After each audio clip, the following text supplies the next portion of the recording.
Right then, there you go. Hello, hello. Things on?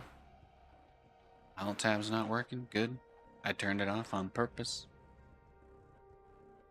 Let's do a random mission. Let's do a random mission with a random commander. Let's just suffer today. Why not? Why not? Sounds good to me.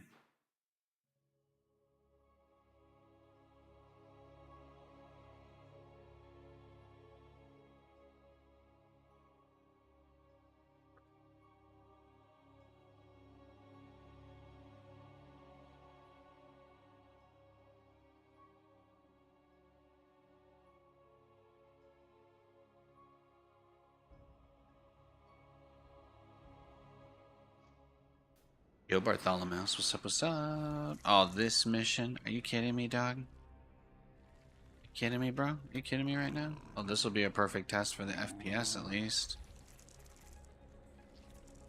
Welcome to the jungle, Commanders! Hope you like fun and games. Long-term exposure to terrazine provides plenty of both. Trust Beautiful. me. Beautiful. Someone out there is making a game of destroying my bots, though. They're ruining my research. I need you to guard those bots. I'm gonna need to put on some jams for this. This mission's gonna take 5,000 years, huh? This mission's gonna take This little detours are gonna take 50 years off of gonna cost us 50 years or something. I know. I've watched Interstellar so many many times.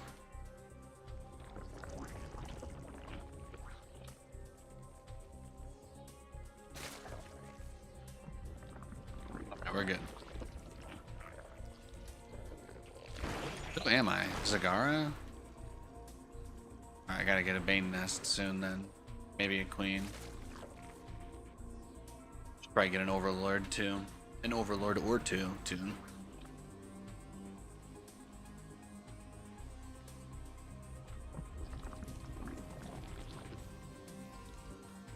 Look at that. My beautiful drones. Love to see it. Love to see it. Oh, the Baneling nest spawns Banelings. What do I get? Max supply increased by 50. Baneling nest spawn an additional 4 free Banelings. Oh, I get free other stuff too. I get free Banelings and I get free Scourge.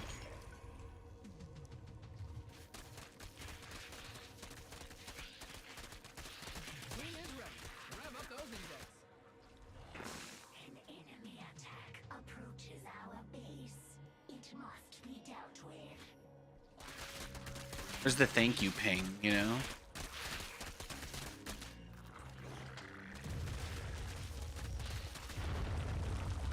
Why can't I ping thank you like League of Legends? Why can't I put a funny, cute emote? Where are my emoticons? Where are my emoticons? Sure to escort the bot I'll send to harvest it. Where are my emoticons, Sharon?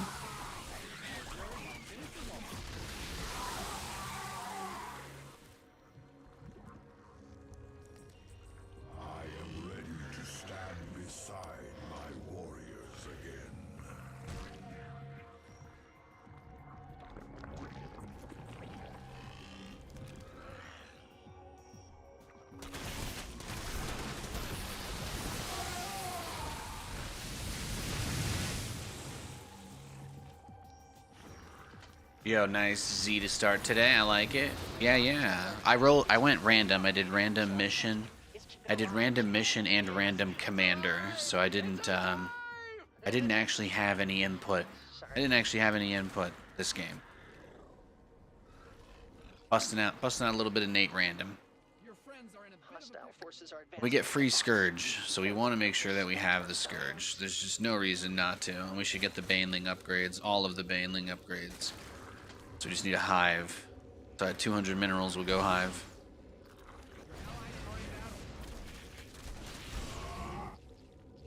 Go hive, and then we'll get evolution chambers. That's the only other thing we're missing. Let Zeratul kill it all. I don't think there's any reason for me to trade my units into him. How are you doing, Vern?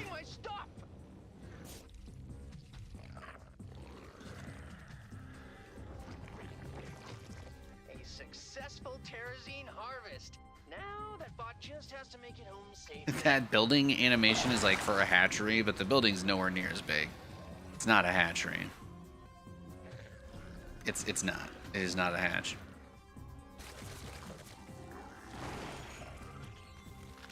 Good news, Commanders. My bots have brought me terrazine. Well, it's good news for me. Yeah, it's like having infinite FPS now too. It's nice.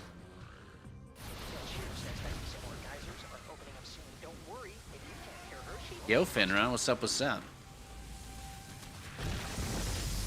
The latest NVIDIA developer driver enables smooth motion for 4000 series graphics cards. So it's like AI frame interpolation, basically. But it is crazy, crazy smooth. It is nice.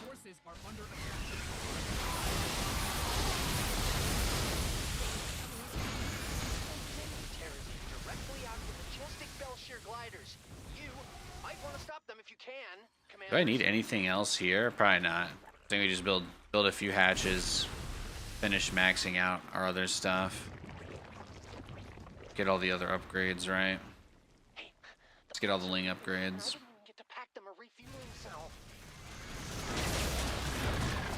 Yeah, but see, since I get free Scourge, it's pretty easy. It's pretty nice. It's pretty nice. Enemy forces en route to my bots. It's just like Belshir said. We gotta get a few more overlords. We'll be maxed out.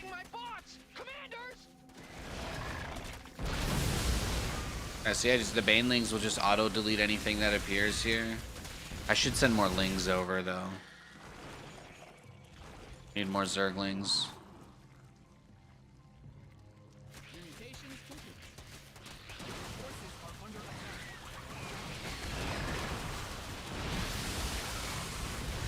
Lings to the tower, banes to the enemy units. There we go. There we go. Happy Wednesday, Mr. Nathanias. Hey, Sky, you happy Wednesday. I hope you're having an incredible Wednesday. I had a slice of Costco pizza for lunch, so you could say that I'm quote-unquote killing it. You could say that. There are those out there who would say, hearing that I'm killing it, so. Just saying. I can't believe they were extracting terrazine from those things. Why didn't I think of that? The enemy has sent an attack against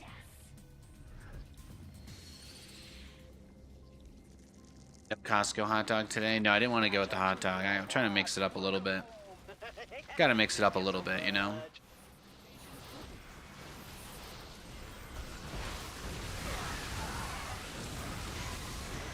I need to show range.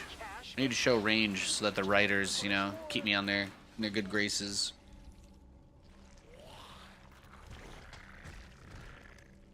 You never know. You never know what the showrunners are gonna throw our way. You never know. Man, I'd put money on more geysers showing up soon. If you know, It was so hot yesterday. We stayed in. I think we did a good job. We've got a pretty good setup. The insulation here is crazy good. Zerglings have a 45% chance to evade an attack. I feel like I never noticed. That ability before today. Yeah, the insulation is great, so it hasn't been too bad. The AC is enough. The AC unit that we've had forever is enough. It works better than the old place too, so.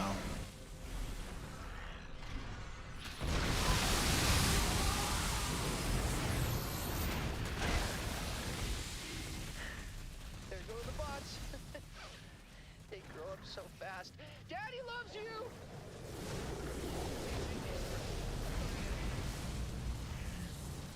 Enemies are headed for my box! What a bunch of jerks. That's fine. Oh? See? Just go smush. Smush.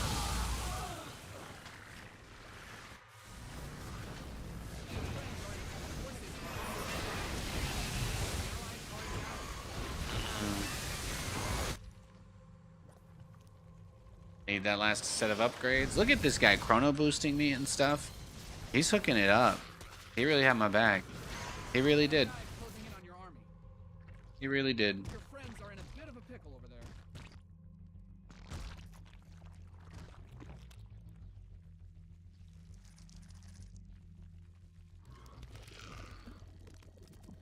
I just need to spread creep. That's like the biggest thing.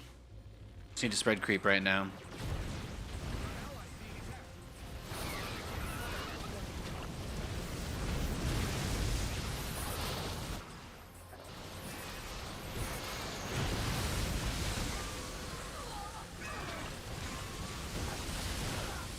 Our bots are heading back to base. Be careful, commanders. It's a jungle out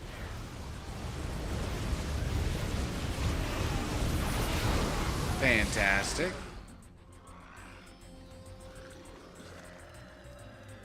Your allies are in battle.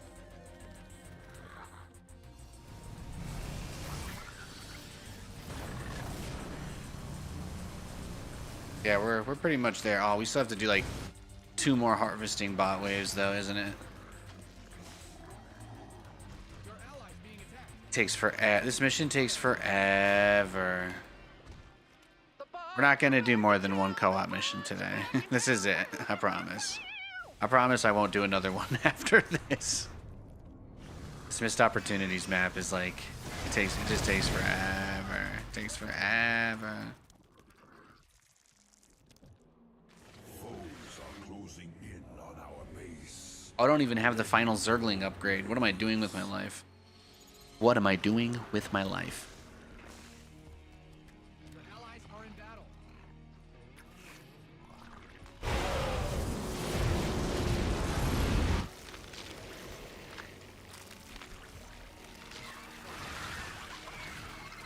Your mutation.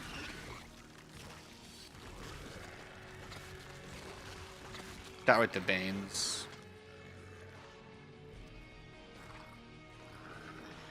Your friends are in a Sheer fire is being drained from its terrorism.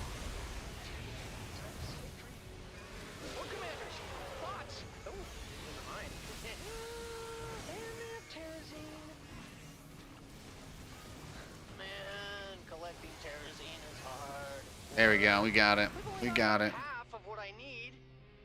Beautiful. I never noticed those things Beautiful. floating around here before. I wonder where they came from. Some geysers are going to be opening in a few moments. My bots can smell them. Well, I think we've done it. There's not really anything else that has to happen here. friends are in a bit of a We're there. You simply We're there. can't do that. Feeling pretty good. Feeling pretty good about stuff. You cannot morph that there.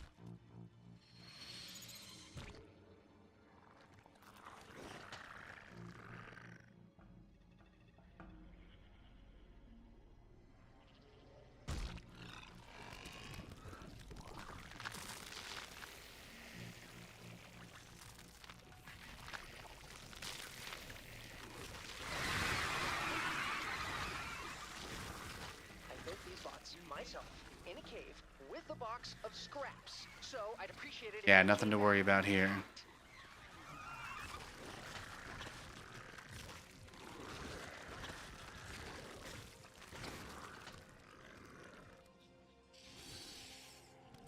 Ah, here come the bad guys. Who are they again? Really? With all the force fields? Are you kidding me? Are you kidding me right now? Are you kidding me? The AI pulls this?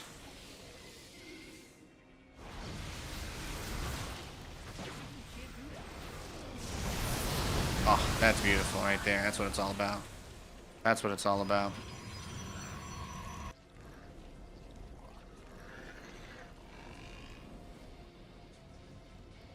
We're getting there. We're getting there, ladies and gentlemen.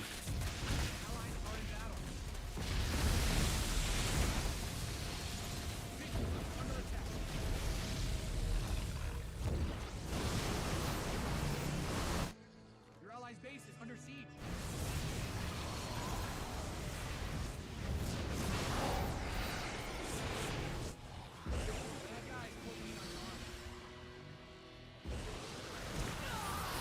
Oh, it's like as soon as any of my banelings die, it has them kind of queued up, right? Ready to spawn. Same with the Scourge, since they do take up supply. Time for the bots to come back. So I don't get Zagara as a hero, but I do get these massive armies. They're basically infinite units. More or less infinite units. It's pretty cool. Allies are in combat. Let's lend a hand.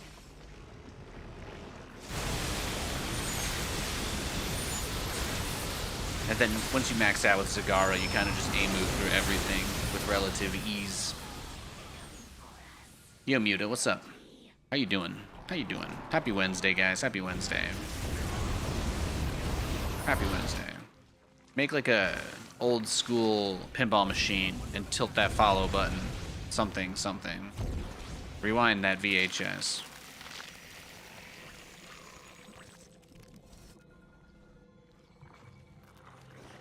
Yeah, I'm just chilling. We're gonna play a bunch of 1v1s today. We're gonna play a bunch of 1v1s today. My bots have returned. Looks like I won the bet this time, Belshir. Doing this one co-op game, and we're gonna play a bunch of 1v1s. And then Nathan is going to transform into an anthropomorphized chair. That's what's gonna happen.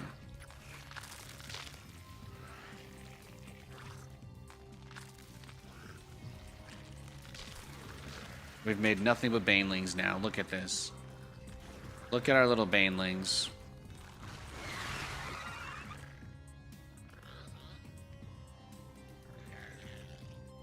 Woo, my bots are back. Look at this. Tea time. The teas for terrorism.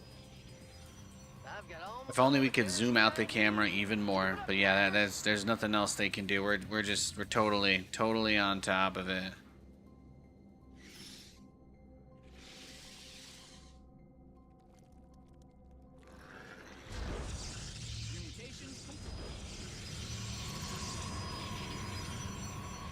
Look at that. Beautiful.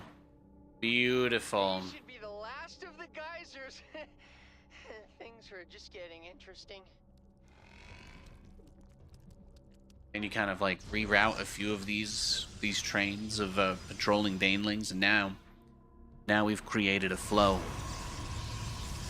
There might still be a few too many guys here, but this kind of helps break them up and keep them separated too. So there's that.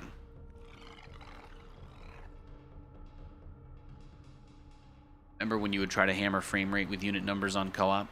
Yeah, that's the beautiful thing now. With the frame gen, I only need to hit 80 FPS to max out my monitor. I only need to hit 80 FPS, which is really easy to do with my system. So the game has never been this smooth for me before. It's quite nice. It's very nice. What? I thought it was funny. Belshir laughs every time. Very, very nice. Oh, that's just great. The enemy is moving toward my box. Zeratul gonna be like, yeah, you don't even have to fight any of these waves. What is this? How is this a late game wave? Am I crazy? Was that just like a handful of adepts and sentries? Do you guys see this? Do you guys see how this brutal co-op mission is not even spawning like tier 3 units? What? It's 3 Dark Templar mixed in with some Zealots? Like, are you kidding me, bro? Are you kidding me? What exactly was supposed to happen there? Am I right or am I right? Hmm?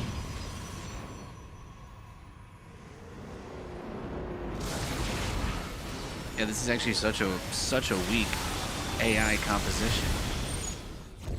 He's got all his charged crystals over here too. Zeratul out here on crystal. He's nuts. Yeah, but as you can see, the problem with this co-op mission is that we beat it like 5 minutes ago, and it's still gonna go for another 5 minutes. It's scripted to take exactly 30 minutes. There's nothing you can do. Actually, it'll take longer if you let one of the waves get blown up. It's a fate worse than hell, actually, from what I've heard. Your allies' base is under Oh, a wave of A handful of small units spawned again. Uh-oh. We somehow get the easiest co-op roll of all time. If we had a Terran opponent, this could be like 10 battlecruisers spawning at once, and I'd actually have to make units. But instead, it's just making adepts into banelings. Look at this. Look at this army. How? You know, how? Look at my little baneling guys go to. Just gonna smoosh. Just go smoosh. Smoosh. Oh, disruptors. Wow. I feel like I haven't seen a hybrid in like 5 years.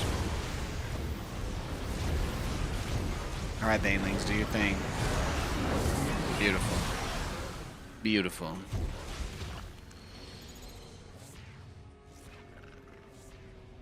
GG. Respectful king.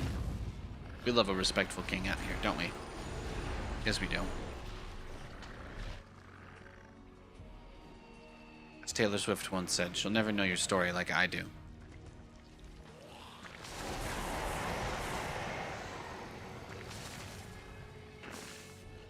My blades are ready once more.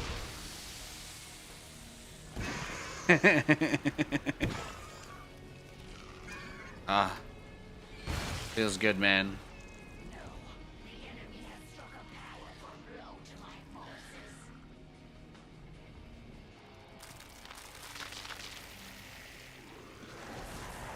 I never dared to hope for such a victory. Terrazine successfully harvested. There you go. There you go. I was held at MMR point. I was held at MMR point to play the 30-minute mission, but we conquered it.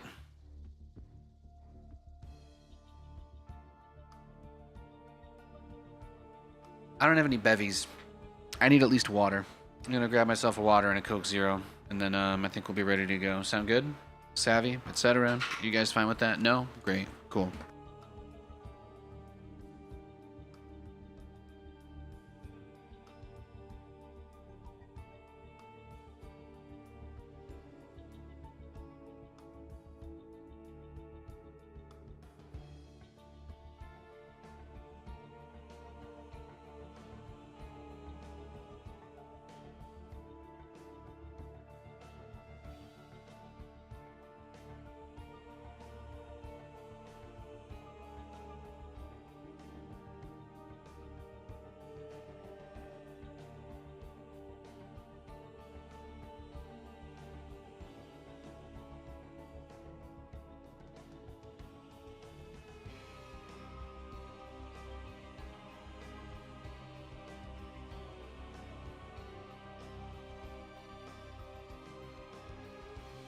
I said I'd be right back, okay?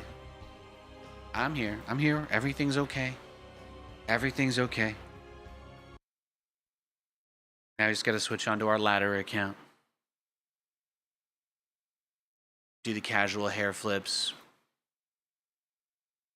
Yeah, Nate, we're gonna show everybody what we had. I didn't close all my windows before I streamed today. What do I have up here? It's my downloads. Let's close that. It's my Steam. I was looking at the Steam community posts for Resident Evil 4. There you go. Now you guys know that about me. I doxed my Steam forums. Yeah, I had PowerShell open. Had my Claude up. Ugh, I was looking at my Resident Evil 5 game mods because there's a chapter skip mod I was going to play with so I could play the game again with my wife. It's a big deal. It's a big deal. I reboot StarCraft. We're good now.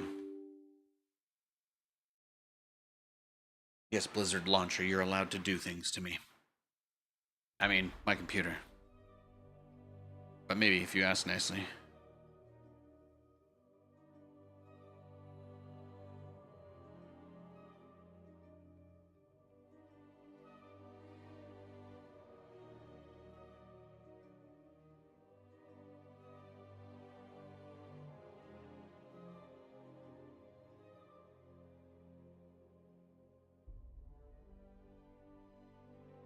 Kind of wish you had the Lou versus the Dragon Ball guy art up. Oh, then some people, then I get I guess I get self-conscious about that. I'm self-conscious about showing my AI generated art to other people. If people could see my ChatGPT image library, I would probably be in a padded cell. It'd be really comfy in there too, I imagine. Like all the walls would be like a ball pit.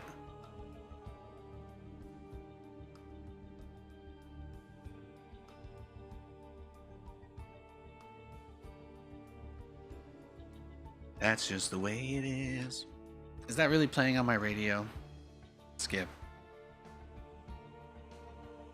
It's going in the wrong direction.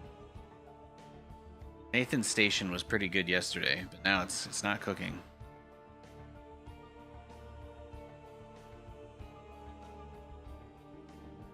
I didn't check how many people were on Stormgate either.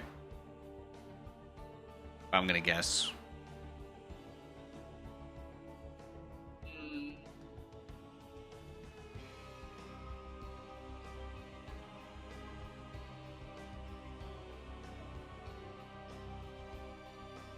There we go.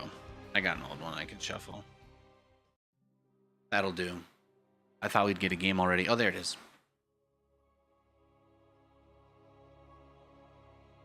Oh, I made that image of Lewis fighting Majin Buu. Fantastic. Absolutely incredible.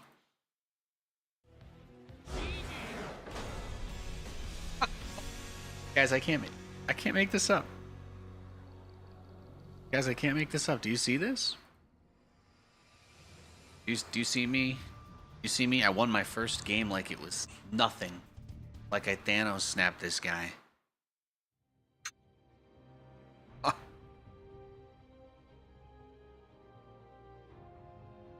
He didn't even make a single worker.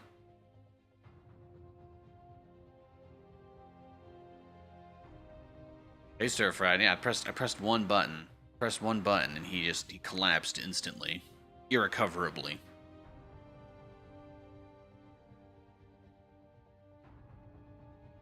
Yo, Playgoon.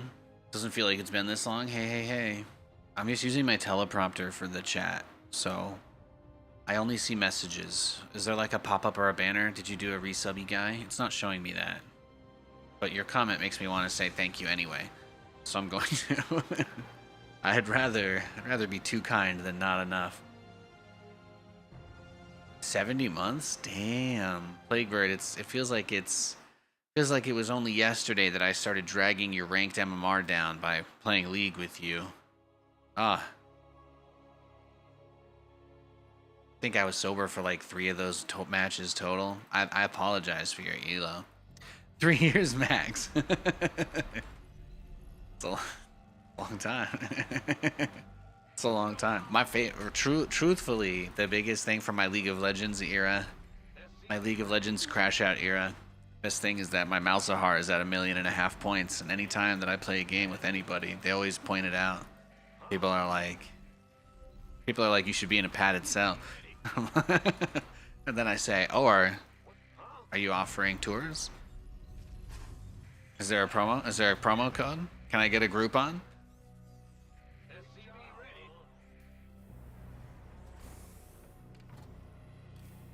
Can you book a patio? Can you book a balcony room at Arkham, you know?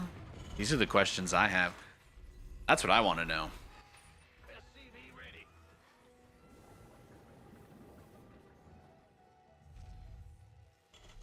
I mean, it's on an island. Not all of them can swim. In fact, some of them can't even be in water, if you think about it. Like, power-wise, they literally can't. So, you know, where's the risk there? How are they getting out?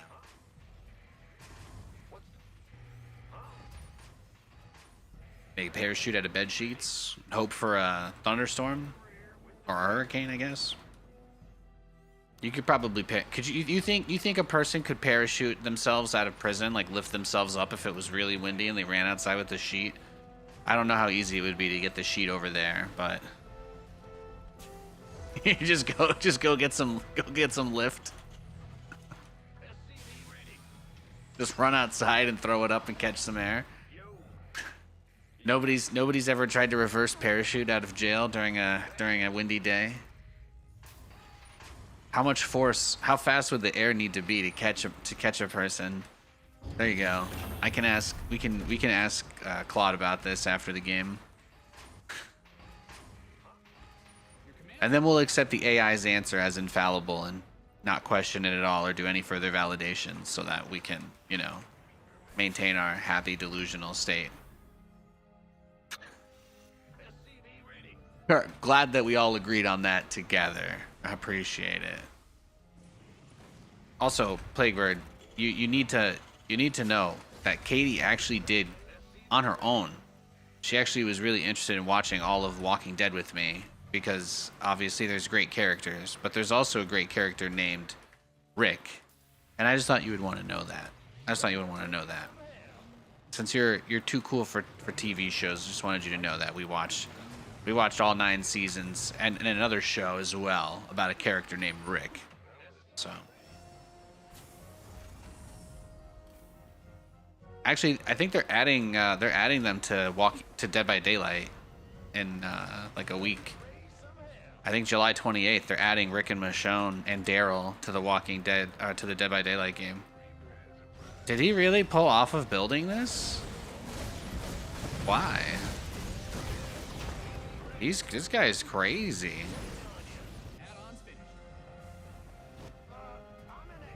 All right, bro. He pulled his SCV off preemptively before I even got there. How high am I right now? Is this real life? Did anybody else see that? I don't think anyone has ever done that to me ever in any game of StarCraft I've ever played. The preemptive SCV pull off of the natural. You would think he would have just gotten his units there in time to stop me from delaying it, but he delayed it on his own. Even though my attack completely failed, he managed to delay it on his own. He delayed his own attack, and in doing so gave me time.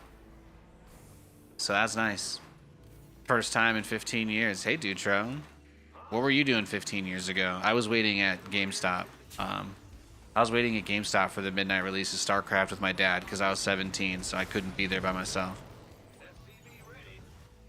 It was pretty dope.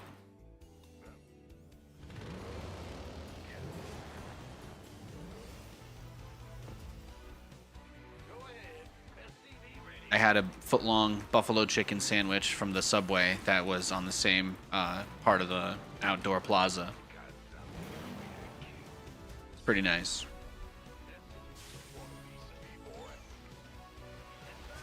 Do it all the time.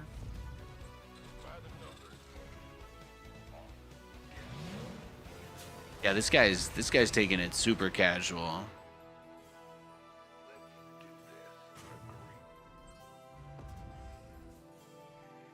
That song, like, is it casual now? Like, that's this guy right here. Back when it was only a $5 footlong, the good old days. The good old days. Before Subway had to hire all those legal teams. It ruined the cost of the sandwich. But I don't think it's legally allowed to be called a sandwich. Actually, I think it is again. Right, we got rid of all the rules, so I'm pretty sure Subway is listed as like one of the food pyramids on its own now. But anyway, I digress. Yeah, we used to have the $5 footlong. I think about it with like the McDonald's dollar menu, you know. It's just the kind of thing I'll only ever be able to tell my kids about, but they'll never have like had any real experience with it. How about that though? Homie already had a ton of Vikings ready. He's crazy. This guy's crazy. Mr. Barcode, man. He's got the eye in the sky. He's got the eye of Sauron. You have to get StarCraft Gold subscription for the Eye of Sauron, though. Oh, yeah, you want to subscribe to StarCraft Gold? Yeah, of course. Just click this very, very non-suspicious link. And, yeah, scan this QR code.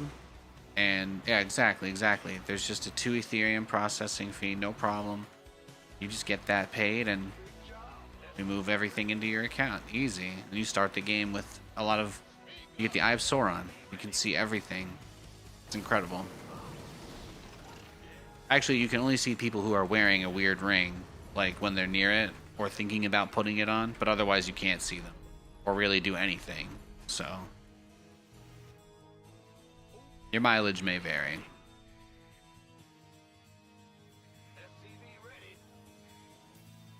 But this guy's just like kind of Giga ready for everything that we're doing. He hasn't scouted or scanned or anything at all, so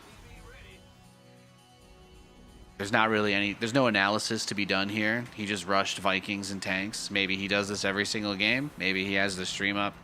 It's hard to say. He might just be a regular mech player though, which would mean Vikings kind of do make sense, so. The double starport I'll always go, huh, at, but it's not the end of the world either.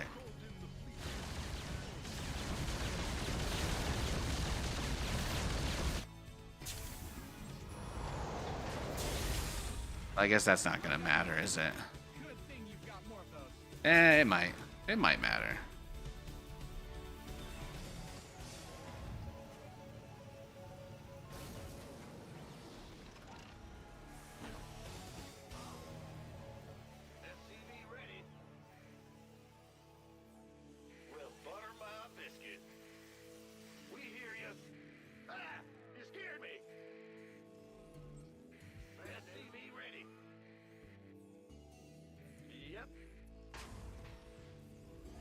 Command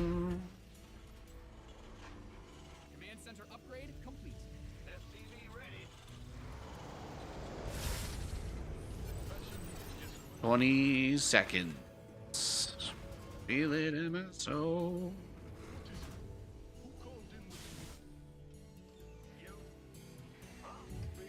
That Yamato is super powerful though, especially the longer that he's not using Ravens. The longer he's not using Ravens, the better. Oh, really? Bad news.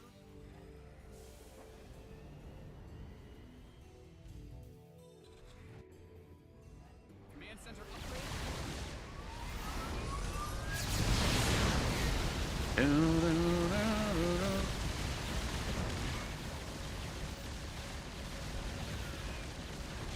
We finally got one.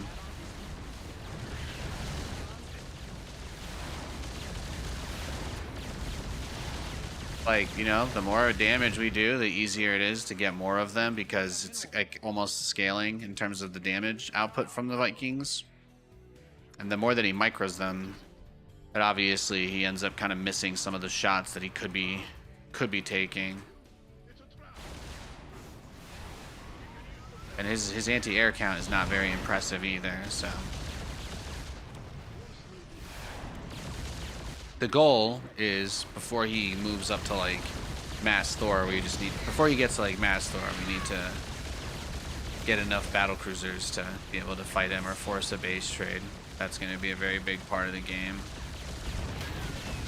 This is also incredible, right? Being able to just kill his tanks with impunity, that's huge.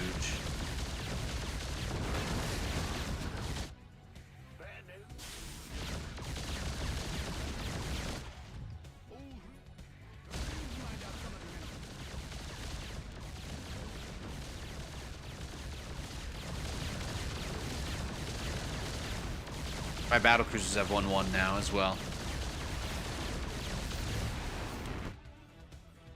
You gotta tip the machine after you win a progressive, right? Something, something.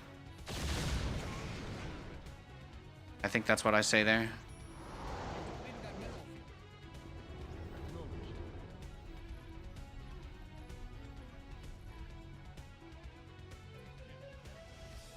Like when you tip, you know, before paying with cash, and then you somehow end up with more cash than you started with, and you're like, fuck.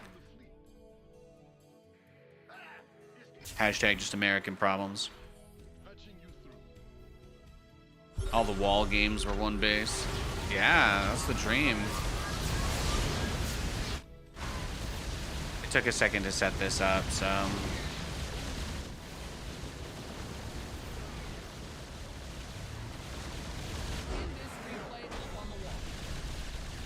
Beautiful, beautiful. And he finished his +1 there, so. This guy's build was gnarly, shall we say.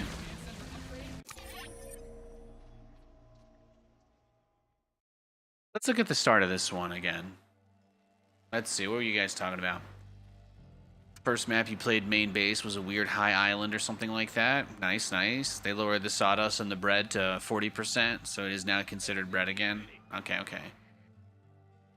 So I hung an onion from my belt. I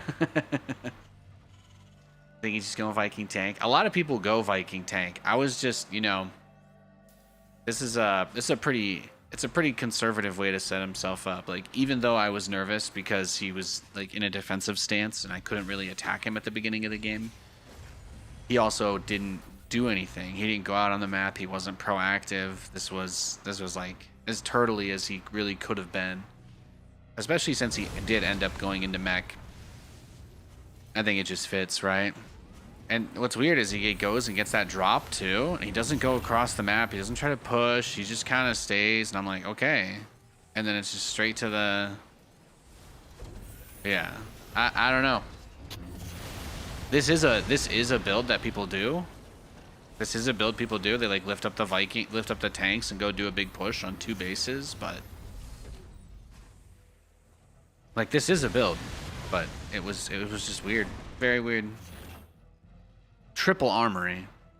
Actually, I changed my mind. This man is on some strong ganja. I rest my case, Your Honor.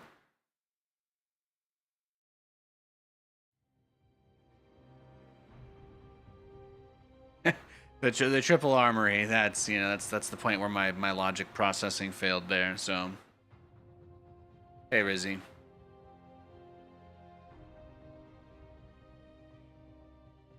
You know, the best thing about the Wings of Liberty beta, the best thing about StarCraft 2's beta, was that Infestor Neural Parasite was permanent. Like the mind control.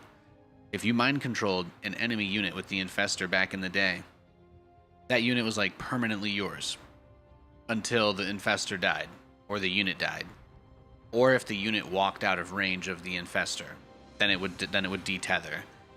But it was like a pretty popular strategy to make a bunch of spine crawlers, and then when your opponent tried to go push into you, you just have like 15 Infestors. You mind control all their powerful units, and then you just have their units permanently. So you could like steal a bunch of Thors or battle cruisers or anything, whatever they decided to push you with, and then you just build your army around the infested units so that they never break the tether. And then your opponent's supply, they actually can't get it back because all their supply is tied up in mind-controlled units. Since it still counts as their supply because it's just Neural Parasite. Oh, it was beautiful. They couldn't build anything, and the only way to get their units or supply back was to attack into the same units that they used to have. So if you stole like 7 siege tanks from somebody, and then you built all your spine crawlers around 7 siege tanks, like that's a ton of supply that they can't use, and then the only way that they could ever get it back is to push into it, so they're just boned. Yeah, it was pretty evil. It was pretty evil in the beta. It's a shame mind control's not that good in this game, or I would probably be a Zerg player. Mind control was a big reason why I played Protoss and Brood War. Because using Dark Archons to steal everything from your opponents is incredible. Boop, boop, boop.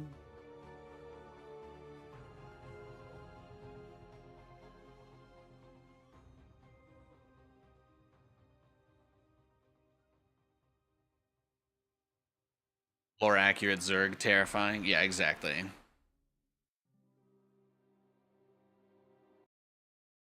Hey, Dark Archons. Dark Archons were the coolest unit in Brood War. Don't at me. I'm right. You know I'm right. It's okay to have your own opinion, but you know I'm also right.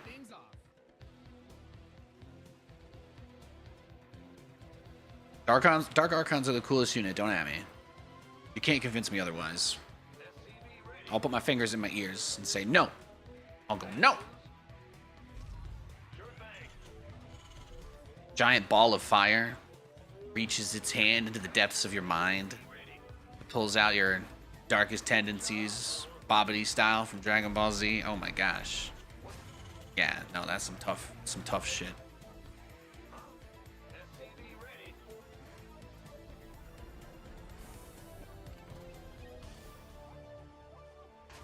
Like, StarCraft only has a few things that are super raw like that. the infested Terran in StarCraft 2. Obviously, StarCraft 1 infested Terran is, but StarCraft 2 used to have infested Terran, and then they got rid of it because they didn't know how to balance it. It was a shame. It was a shame. The infested Terran was like this perfect unit, and then they decided that they were gonna try to make it a better anti-air unit, but they went really way too far with it, and instead of undoing it, they just deleted it from the game. Which makes me cry every time. I miss the infested Terran so much. Absolutely one of my favorite things about StarCraft. Infested Terran wasn't really even used in this game's design, almost like at all, which really, you know, it breaks my heart. There's just a handful of very generic infested Terran models from the campaign that got reused in a few places, but they never really went that far with it. The closest was maybe the cutscene where you kill Dr. Hansen when she gets infected in Wings of Liberty if you side with the Purifiers.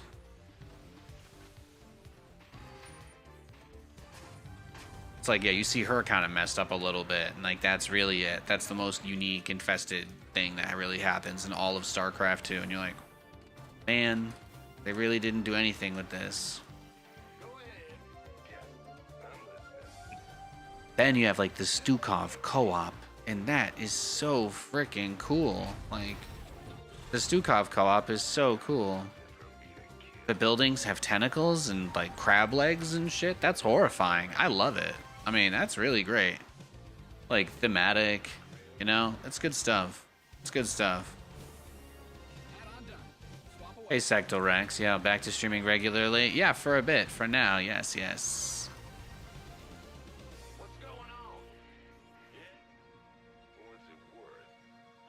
I'm not gonna promise it's StarCraft all the time, but I do enjoy this game. As I have a tendency to say that I like StarCraft.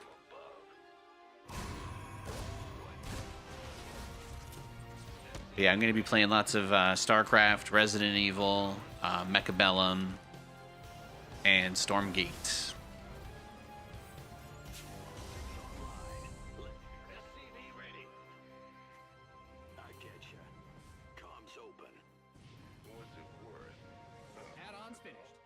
But StarCraft is like having its 15-year anniversary, and I'm feeling super nostalgic. So here I am, feeling the passion, as they say. As a grizzly old man StarCraft veteran. The guy who's been there and done that. That's me. Systems go. Cyclone ready for action. You got. Show me who you want to die. Optics online. Nothing'll stop me. Oh yeah, baby.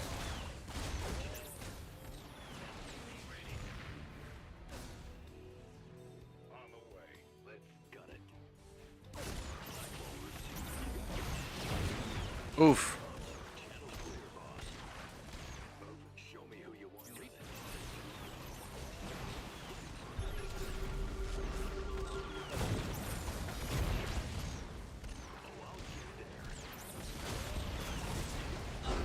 Oh my goodness. Smoked him. Online. Let's go kill. Ooh, somebody get me the spatula. This burger's gonna burn.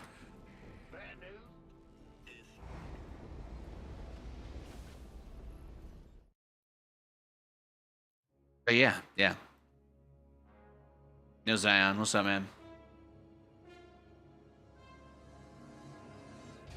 Yeah, I'll be here streaming until I get a new job or GameStop hits $5,000 a share, whichever one happens first.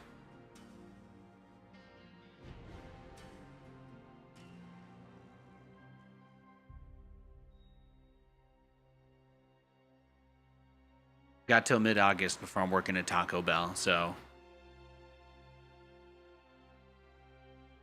if they'll have me, of course. I heard it's a difficult job to get. If you don't get the right amount of beef in the taco, they execute you. It's pretty terrifying. Were you casting DreamHack in 2013? Yeah, man. That was where it all started.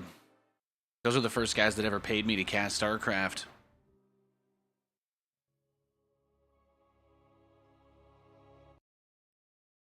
That was the first time I ever got to go to Europe as well. It was crazy. Wild time. You tried to reach GM real tryhard? Yeah. And then I ended up in GM for like 7 years. It was pretty dope. I mean, technically I've been Grandmaster every year. It's not something I work very hard to maintain, but I think ever since about 2020, I usually just do it once or twice a year, right? I like to see how many days it takes me to get my account back to GM after I take a break. But I took almost a year off. Took almost a whole year off.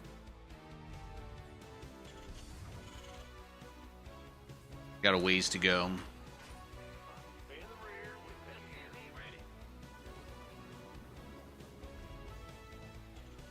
You can hit me up on LinkedIn if you've got some advice for me, dog. I appreciate it. Just 5,000? Yeah. That's my comfortable number. That's my comfy number. I know it'll go higher than that. Like obviously, if it reaches that number, it would probably go beyond it. But I have my number where all my problems are solved forever. So.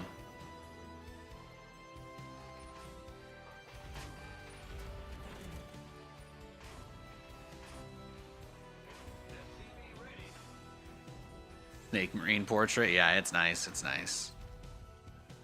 r/LinkedIn lunatics, yeah, there's some crazy people on there.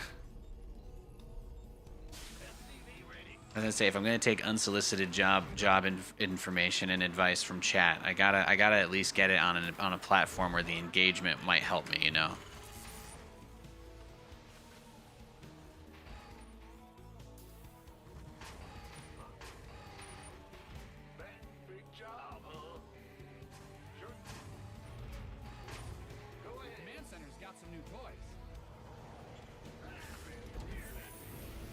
Don't let a good click go to waste. You know what they say, boys. Soon you guys will be hearing about this new initiative, digital composting. Not all of it needs to be thrown in the landfill. Not all of it needs to go to the delete button.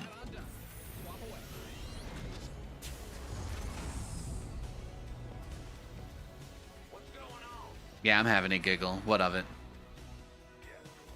Funko Pops are the next big ticket item. There you go. There you go. Yeah, we'll see. We'll see. I think GameStop turned their esports account into their NFT account, and they just turned their NFT account. They got rid of all that crap finally, and they just turned it into their new arcade thing, whatever that is. So we'll see. We'll see what they swing at next.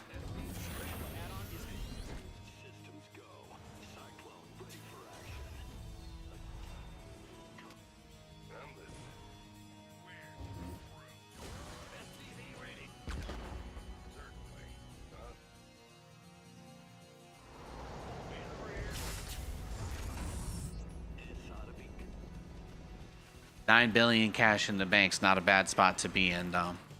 Show me who you want. You got coordinates or what?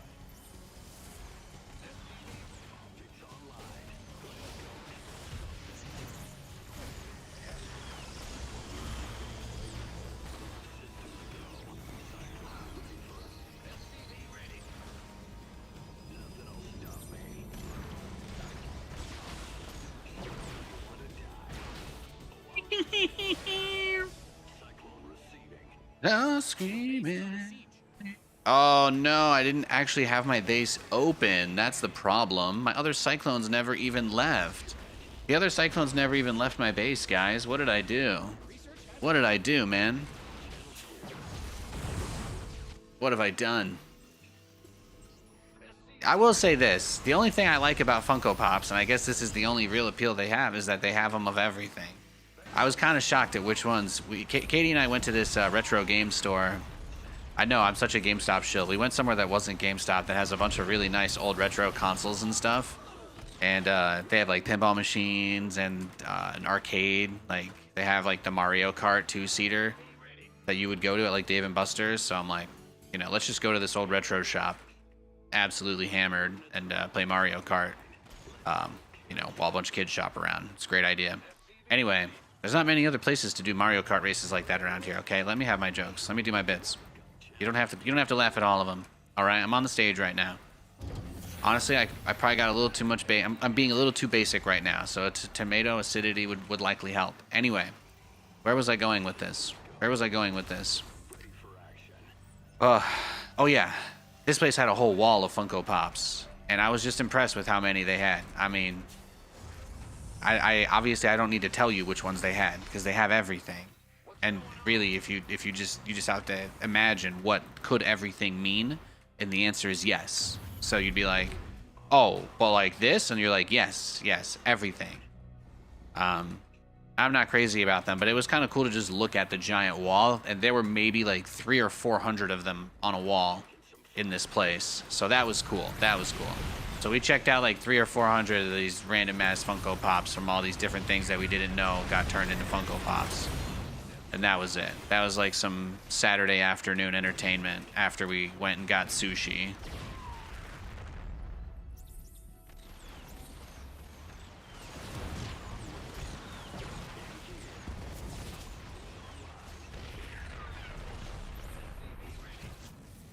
Bro, you just got smoked.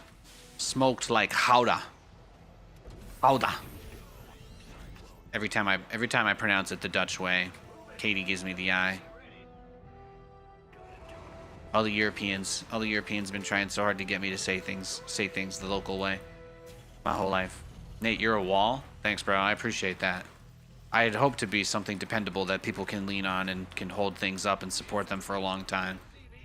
That's actually, ain't nothing wrong with aspiring to be a wall.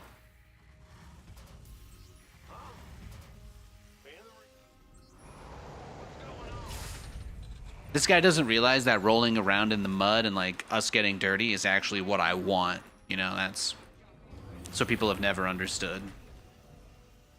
They're smoked, but they're like on their 5th base and everything else is just a distraction. Yeah, that's right, baby. That's right. They're absolutely smoked. Smoked like hams. Or steamed hams, if we're going to keep those references going today.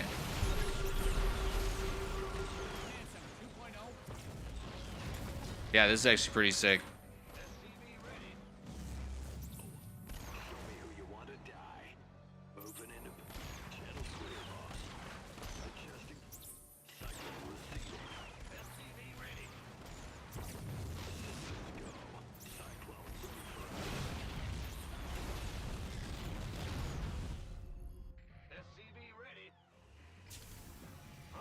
How crazy is that, though, huh?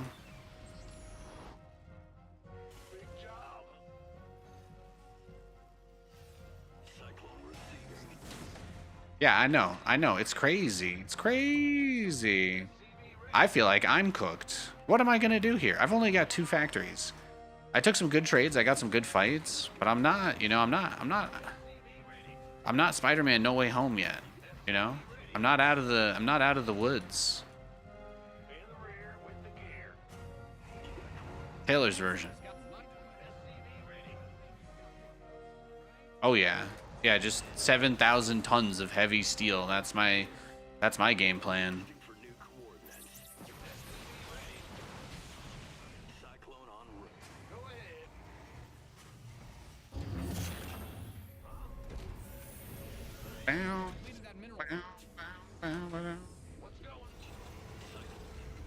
So we'll see what happens.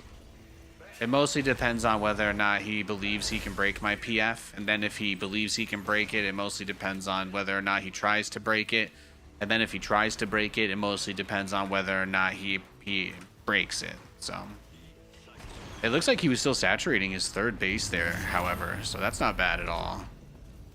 It's quite playable. It's quite a playable spot for us.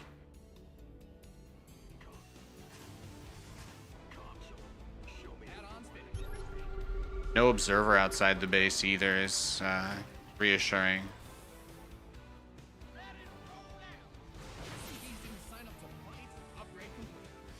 That camera jump's getting me a little, but we're fine.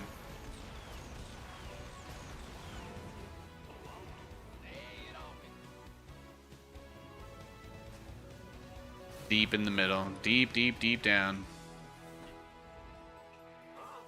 Boom, boom, boom. You guys see what's happening? Do you feel it?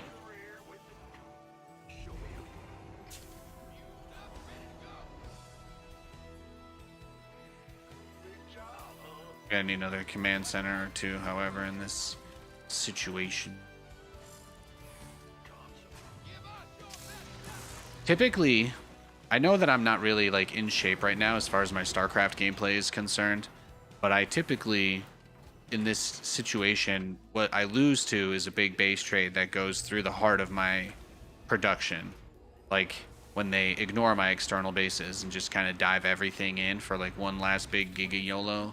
That is typically the point where I don't have a good answer because the game gets into like a nuts situation.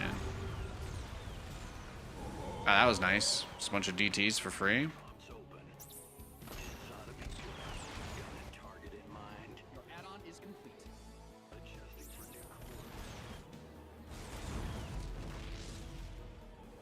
Yeah, see? No 5 bases. We're good. We're good. No 5 bases, boys. Chat was worried about the guy having 5 bases, but we're fine.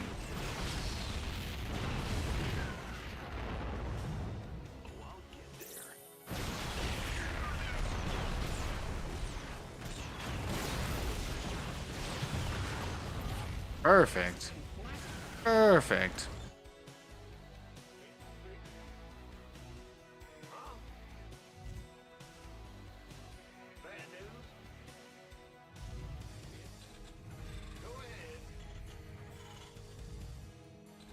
Upgrade ready. Noise. What's going on? Maybe we can't make more tanks here. Center upgrade complete. Probably want to start 2-2 and then get the Widow Mine upgrade. I think that's going to be the move.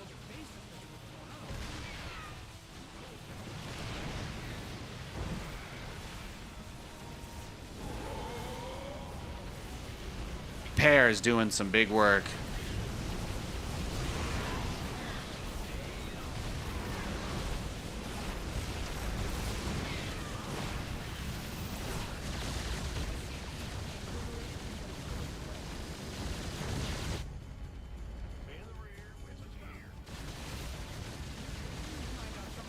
Boom.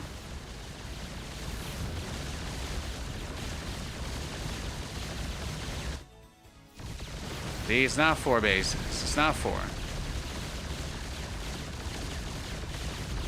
He had just gotten that base up is what it looks like.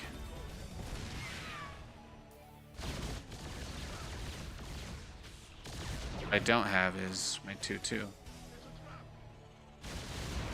Uh-oh. Well, I might be cooked if I lose these guys. That wouldn't be good. Can I stack them enough? Is that possible? No, it's too far. It's too close. That's okay. Well, we get reset a little bit. It's not ideal. It's not ideal. I think we probably just lost the game on the teleport, but that is the way that it goes sometimes. Your research is ready.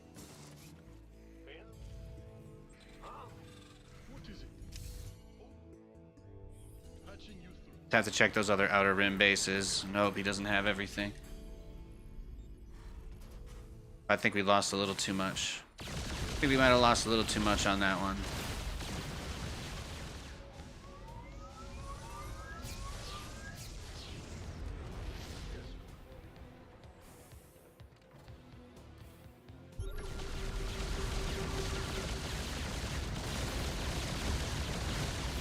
Damn, look how many dudes he's got here. Oh, look at that. Yeah, because I found his zealots. Huh. Incredible. Oh, he didn't actually have any upgrades. You guys notice that? Did you notice he doesn't have upgrades? I didn't even realize that. Did he even have a forge? No, I don't even think he had a forge. He had no charge. Oof. No charge. Zealots with no charge, huh?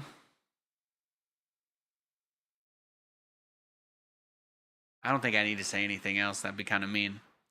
That was kind of not worth. You know, I thought it wasn't worth it either, but apparently killing this base and all the probes there and getting probes here, apparently that actually was pretty big.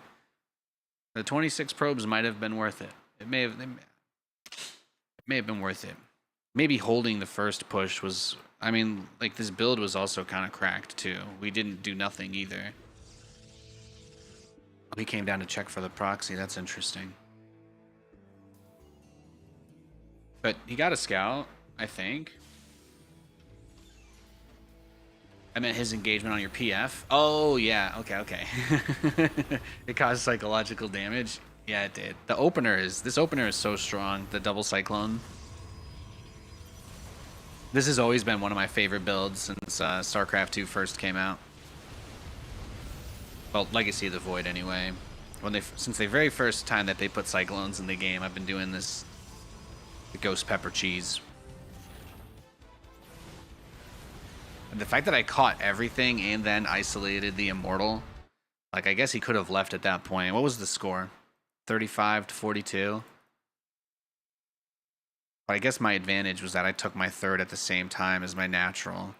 So I kind of tried to preempt the Protoss tendency to take that third base really fast, but he didn't start his third base until 7 minutes. Yeah, I killed the Prism without looking, but he didn't start his third base until 7 minutes. So if that attack kind of had to kill me, otherwise my build was always going to put me really far ahead.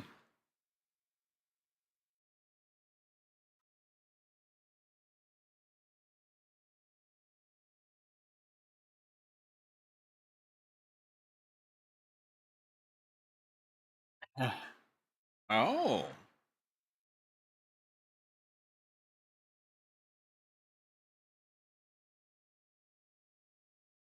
Twitch sent me a notification for buying TwitchCon tickets on a payment plan.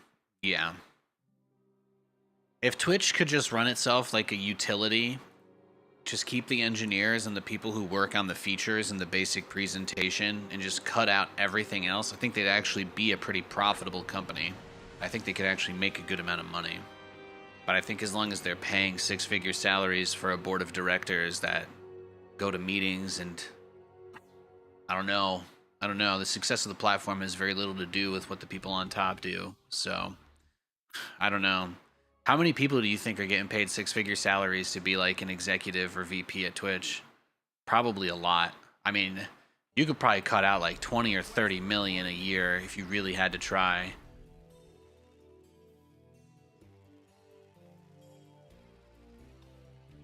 Oops. Did I say that?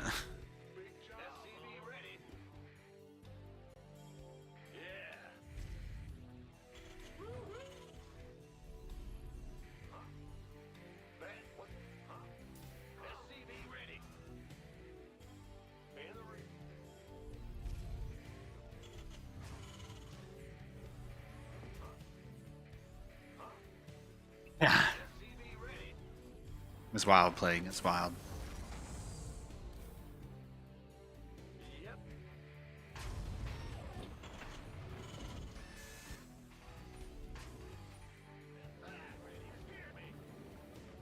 Company that was already profitable, yeah. I mean, the things that people will waste money on though are like legendary. You can have like a solid business with customers who actually want your product, and then you just get like, you know, you get too high on your own supply and your idea, and you're like, well, I can do all of these other things while I work on building that core business out and delivering consistent value that gets long-term contracts. And it's like, maybe you could focus on doing a good job for these people as you build your client base, and then you'll have a lot of lifelong contacts who want to work with you and be a part of your business. But you could also instead dump half of the revenue of the company into a bunch of self-aggrandizing, the LinkedIn posts and tell people about how great you are. You could do that too. You could hire a whole team at your company to just make posts and stuff talking about how great your company is. You know, you could do that too. And there's a lot of companies that do that.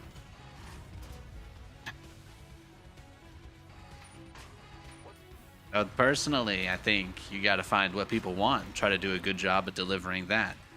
And if you're struggling to make money selling something that people want, then you need to reevaluate everything else about your business. If you ask me, a lot of people want Twitch, right? A lot of people want Twitch. That's demand is not the problem. There's millions of people who come here every month, and there's public data that proves it, right? So how do you lose money when you're one of the only places that has one of the most popular things? Well, the reality is there's actually a lot of revenue that goes through Twitch, but a tremendous, I would say somewhere probably close to half or more of the cost of operating the company on its own probably just goes to people that have nothing to do with people being able to run broadcasts and stream here, you know. And it's all their initiatives, either for PR or marketing purposes or some personal pet project or what have you. But it's a harsh reality that people don't want to accept, that like having a whole team of people that do nothing but help organize charitable events on the platform is not something that really makes them money. And there are charitable platforms that would step in and replace those functions if they weren't there. So you have to, at some point, you have to be like, well, either we're trying to make money and we're going to run everything at cost as much as we can and trim things down and restart from there, or you just keep doing whatever you want. But, you know, at that point, when they complain about the money and the cost and how Twitch isn't profitable, they're just blowing smoke up your ass, that's all. Yeah, if the majority of the revenue pays a 7- or 8-figure salary for the CEO, then that doesn't surprise me at all. Why exactly does Twitch need a CEO if they're not negotiating sales deals with multi-billion-dollar mega corporations? I don't know. I couldn't tell you. I couldn't tell you what the guy does. I'll tell you that he goes out and makes videos and people talk about him. So, good for him. That's right, Zion. That's right. You look great, Nate. Thanks, OP. I appreciate that.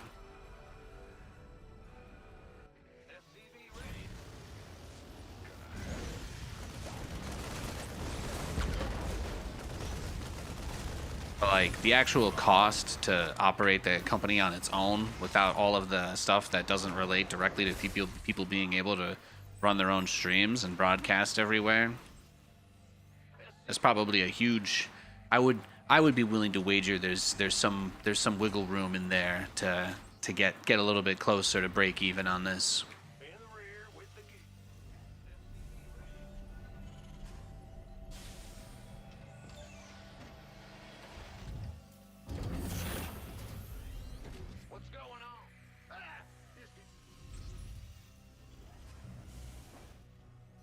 But if you can't if you can't find a way to justify all of those things that lose money, then how do all of these people get, how do all of these people have jobs? So, that's tough.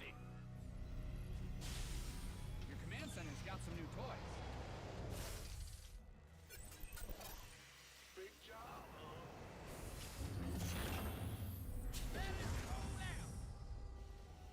Armed and ready. Who called in the fleet?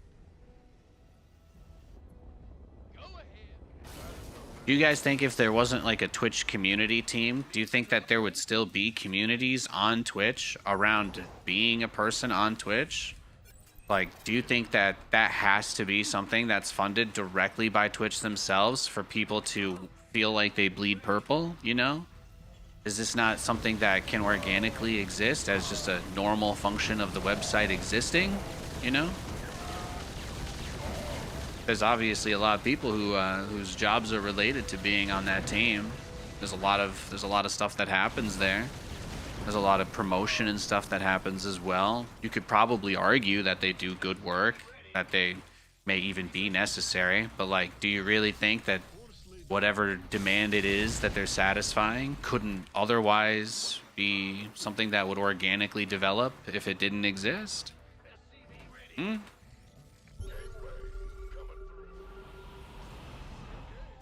I just want your Ravens, if I'm being honest. There it is. Got the Cyclone, got the Raven, TP out. Feels amazing, man.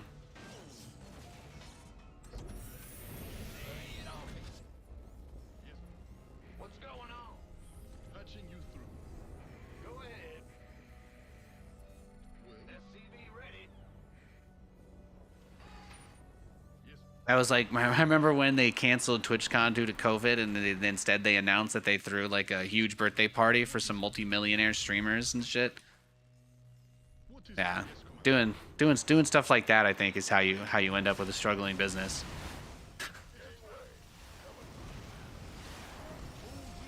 Completed that mineral field. We found a person who could rent their own private yacht, and we instead decided to spend tens of thousands of dollars of money that we collected from people who supported you on making sure this person had 3 bottles of Dom Perignon on her birthday. God bless. Well, I think you could struggle. You could say that a company that does those things may run into financial issues. You could make that argument.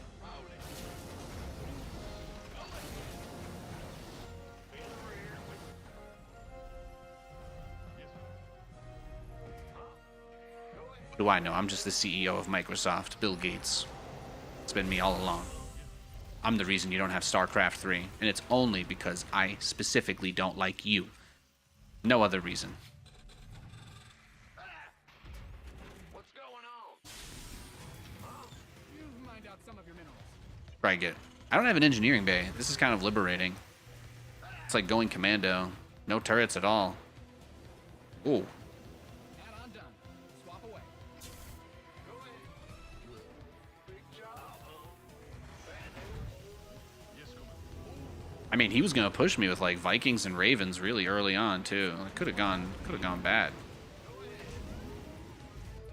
Could have gone really bad. What's going on? Huh? Yes, you hear?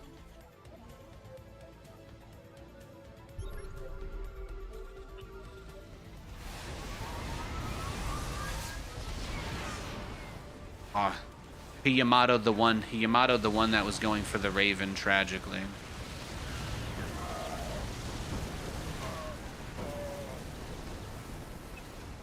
Ooh, 1 HP. The literal 1 HP god. Holy cannoli, rigatoni, baloney, fee fi fashoni. Huh? You mined out a mineral field. Good thing you've got more of those, right? What's going on? In the rear with the gear. 1 HP battlecruiser, guys. Alright, don't tell me miracles don't happen. Alright, don't call it a comeback. Big job, huh? SCV ready. Who called in the fleet? What's your plan, Ace? SCV ready. Yes, sir. Just Yamato all the siege tanks, right? That's kind of the move here.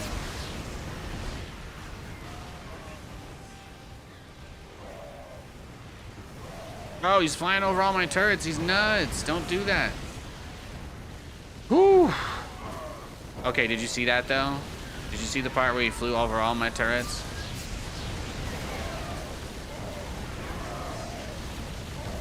Some of those BCs don't need to die. There we go. There we go. There we go.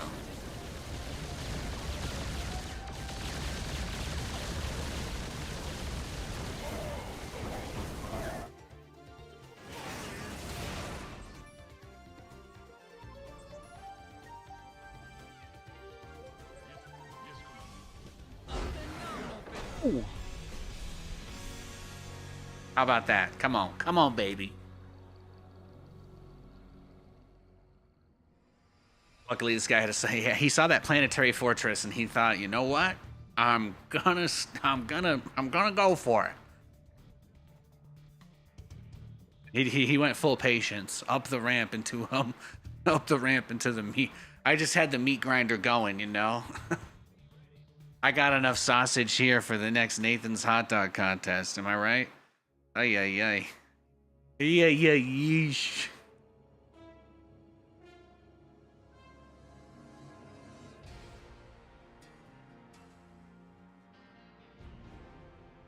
It's not that funny, Nathan.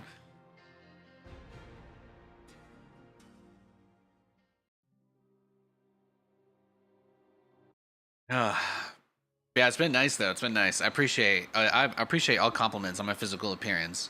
We moved up to Bellingham. We've got like a really nice walking trail by us. I walk a mile and a half. I walk a mile and a half every morning and a mile and a half every evening.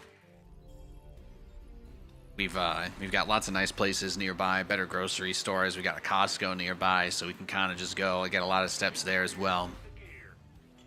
So it's just been really nice. And our place Our place has stairs now. Our place has stairs now, so that's really, really nice. It's like the easiest free workout of all time. My circulation is incredible. And I don't know if it's because we're not by farms anymore. We're just kind of out by wilderness, but the air is a lot better. The AQI was pretty low down where I was, but there were a lot of farms and an industrial factory kind of place. There's an aerospace manufacturing place down there. So I'm like, I don't know, but I feel a lot better waking up out here as well. It's just been nice. Glizzy and a walk at Costco. Well, my wife got the glizzy. I got the pizza slice.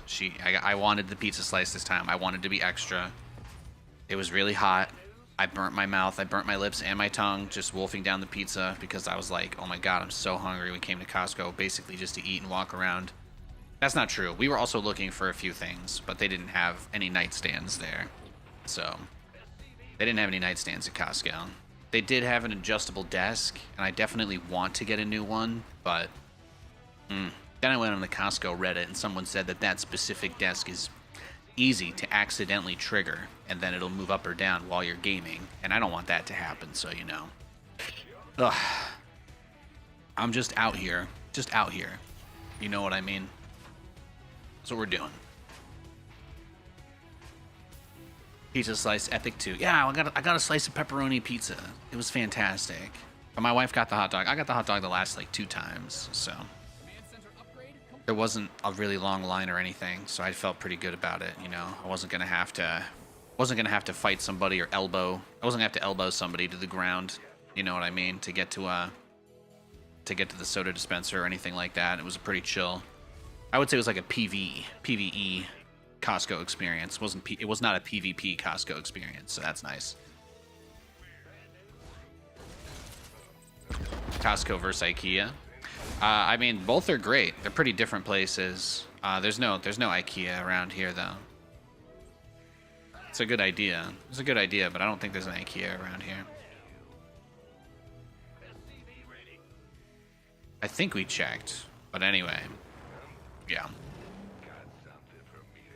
Actually, I should double check again, really. If there was an IKEA around here, I would love to go there too. That would probably be the best place to get a cheap nightstand. There's this like really cheap, crappy looking one on Amazon that has USB plugs on it, and I'm like, well, I kind of need anything. So, thinking like just having anything at all there, but even like a USB port for that is not too rough. That's about where I'm at with it.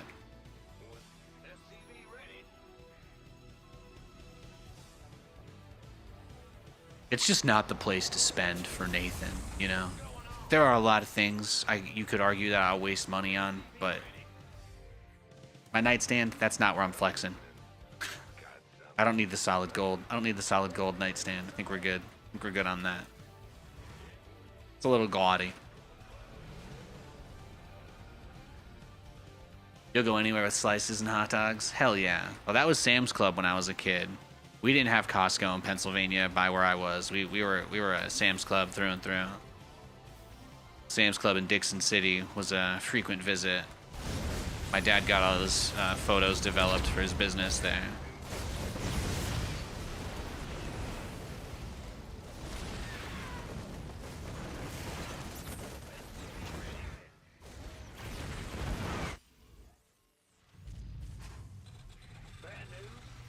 Secondhand furniture is great. Yeah, that's true too. No, you're right. We haven't decided to venture into Craigslist for a dirt cheap nightstand. Oh, I'd love to have something right next to where I sleep all the time that was in somebody else's bedroom, especially for years, you know, because nobody ever smokes or anything inside their homes with their furniture, or it definitely gets anything on their nightstand. I mean, the nightstand has to be the cleanest thing in the bedroom, right? Like, no, I'm actually about to go rip some bark off of trees and just sew it together and make a little table out of that. I'm thinking about it. Don't test me. The more you tell me I won't do it, the more I'll want to do it just to spite you. And don't take advantage of me saying that by ironically saying it just to get me to do it for fun either. Because that would be mean.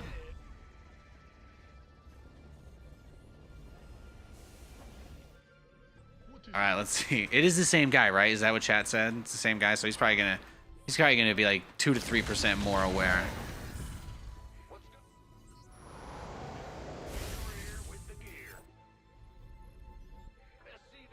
So we should assume that he'll open Ravens again. There's really no reason not to.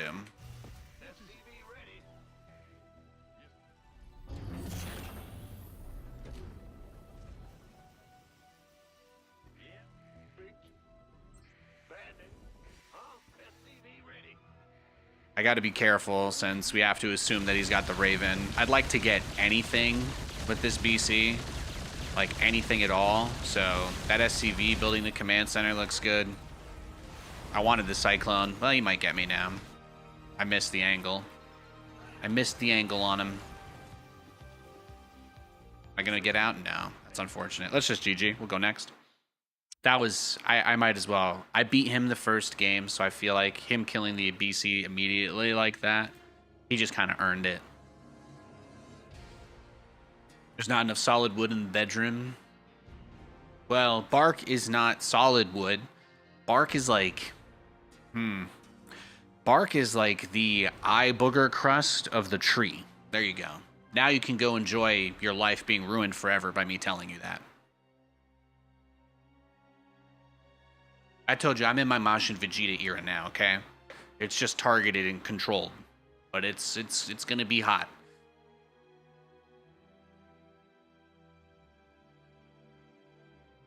The time you went to IKEA, the cafeteria was closed. That was actually one of our favorite COVID dates in Vegas. Was nobody was at IKEA, but they were open, so we would just go there and they had a nice like second. It was on the second floor over there, and you kind of looked down around the mountains around outside. It was actually kind of nice. Just go get my $3.99 chicken bite whatever meal. God knows what was in it. And then go look at furniture for 2 hours. It's a good time. IKEA's a fun place. Reminds me of Sweden. Oh yeah, and then of course, obviously you get the Marabou.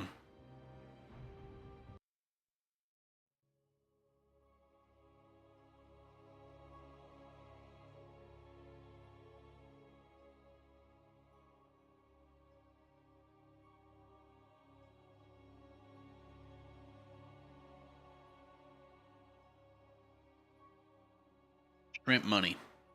I've always liked SC2, but never played with macros, micros, and following builds. Now I'm learning it properly, and it's so hard. Do you have some advice? Greetings from Germany. Well, StarCraft, it's kind of like anything. Like, really, so much of the game is muscle memory. And the more you think about it, I think the harder it is to improve. But the truth is, most people play the game without thinking. Like, you kind of have an expectation once you play enough. Like, you know what units are good against what. There's not enough variety in terms of what people do for you to really have to do too much deciphering in a regular game. So the greatest thing that will allow you to perform better is to kind of block out the noise of what people say to do and just pick that one build order per matchup and just play. And it doesn't matter how good or bad you think your build is. As long as you're focusing on not getting supply blocked, using your production as soon as you can, always keeping your barracks running, hypothetically. You don't want idle time, scouting with your units when you can, things like that, and learning from what you lose to, what adjustments you can make to that build to deal with certain types of situations. That will make you an infinitely better player than really any advice anybody else could give you. But most of the game is muscle memory for doing those things that I talked about. So once you kind of get into a regular cadence where you don't have to use your brain to build workers or supply, then you start getting to a place where all of your decisions and thinking can just be like, okay, well, have I seen anything that means I need to change my build? No? All right, keep going with my build. Have I seen something where I might need to change my build? Okay, what is it? Oh, he had a fast Roach Warren? Well, if I wasn't going to make a bunker, I'm going to make a bunker now, right? Kind of a thing. So stuff like that is, I think, like pretty crucial to the learning experience in the game. Alternatively, you can try everything. Like, that's also an option. You could just take the angle that you're gonna give every single thing that you can do an opportunity, and try all the different builds and learn from how you lose doing those builds. You'd be like, oh, this is how someone would deal with this. But that's a pretty, it would take you a long time to get where you want to be with that kind of mindset. So I'm not gonna personally recommend that. As far as like macros and config and all that, it's mostly just about being comfortable. It's mostly just about getting to a place where you feel comfortable.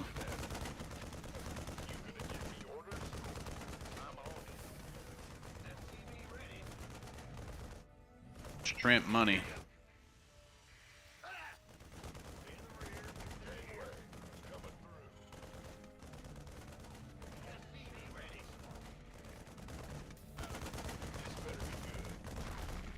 Wow, I actually can't believe I got that.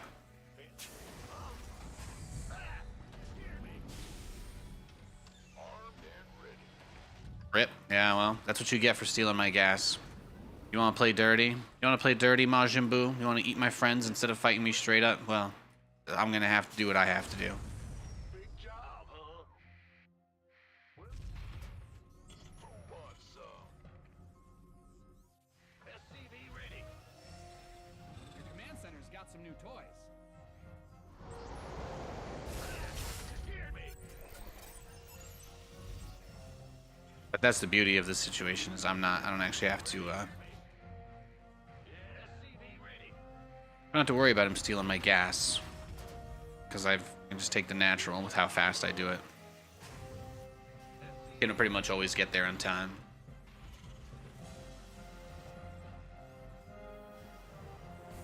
SCV ready.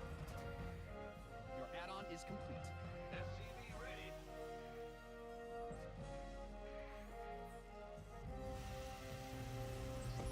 SCV ready. SCV ready. What's going on? This better be good. SCV ready. StarCraft is a pretty good game, huh? That's fun. It's crazy how long I've been playing this game. Crazy how many good memories, you know? StarCraft be wild.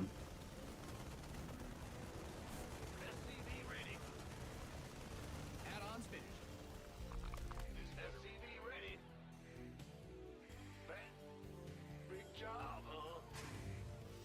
SCV ready. Your command center's got some new toys. Oh, that's totally screams I'm about to attack you. The Overlord going in at this angle?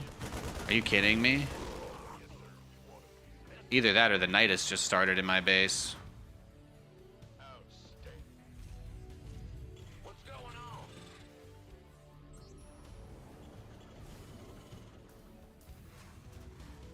SCV ready. Of course. Need something. In the rear.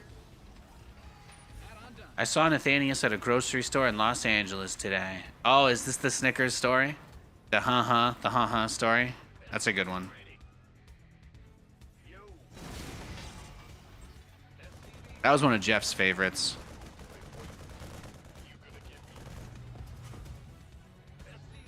Good pasta. It's a little stale, but it's good. Do we have a review for Stormgate? Is it worth playing now? Yeah, Stormgate's pretty good. They're going out of their early access for the campaign in 1v1 next month, it looks like. I really thought I built 2 armories, but that's okay. You know, I'll just pretend it's not a big deal, even though it is a really big deal and breaks my heart. And I'll tell you that it's not a problem, even though it is a problem. And I'll just wait for a moment where you finally need something from me so that I can just stick it in your face and tell you that you let me down once, and now you deserve this completely unrelated thing happening to you. Am I doing it right?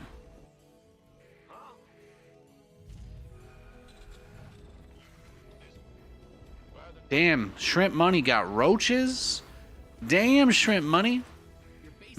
Damn, Shrimp Money. Is it a Roach Doom drop? What do you guys think? Is he gonna Roach Doom drop me? Is that where this is headed? It could be. Maybe it was gonna be Nidus. Protect them. What's going on? Yep.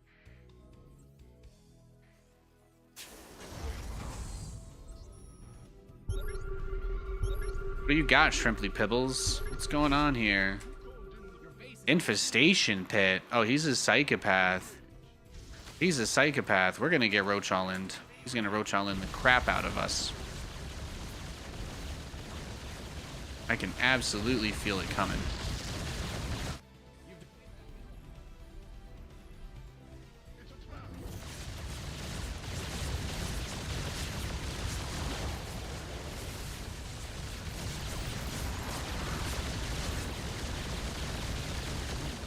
Yeah, he rushed infestors.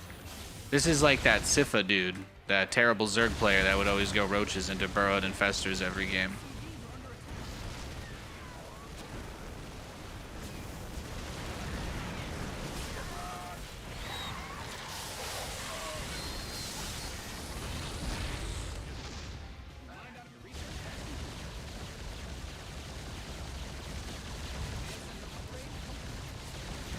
Let's see what he does, because he doesn't have anything, right?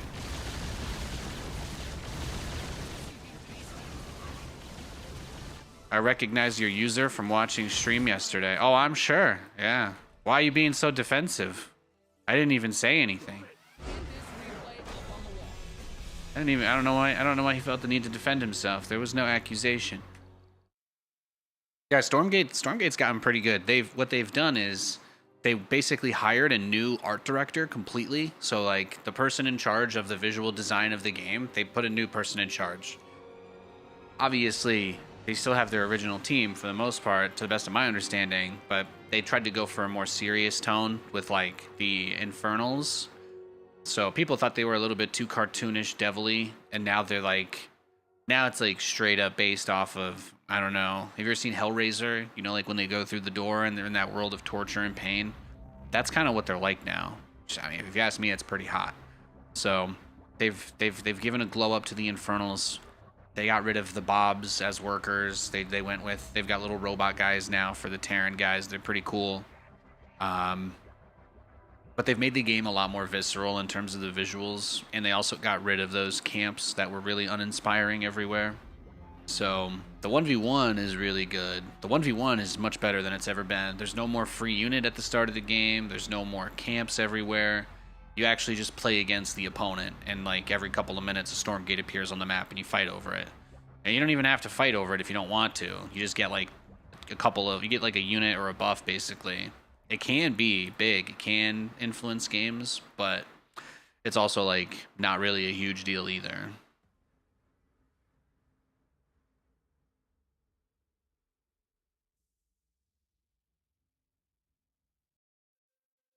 Yeah, a little more Diablo 2 style.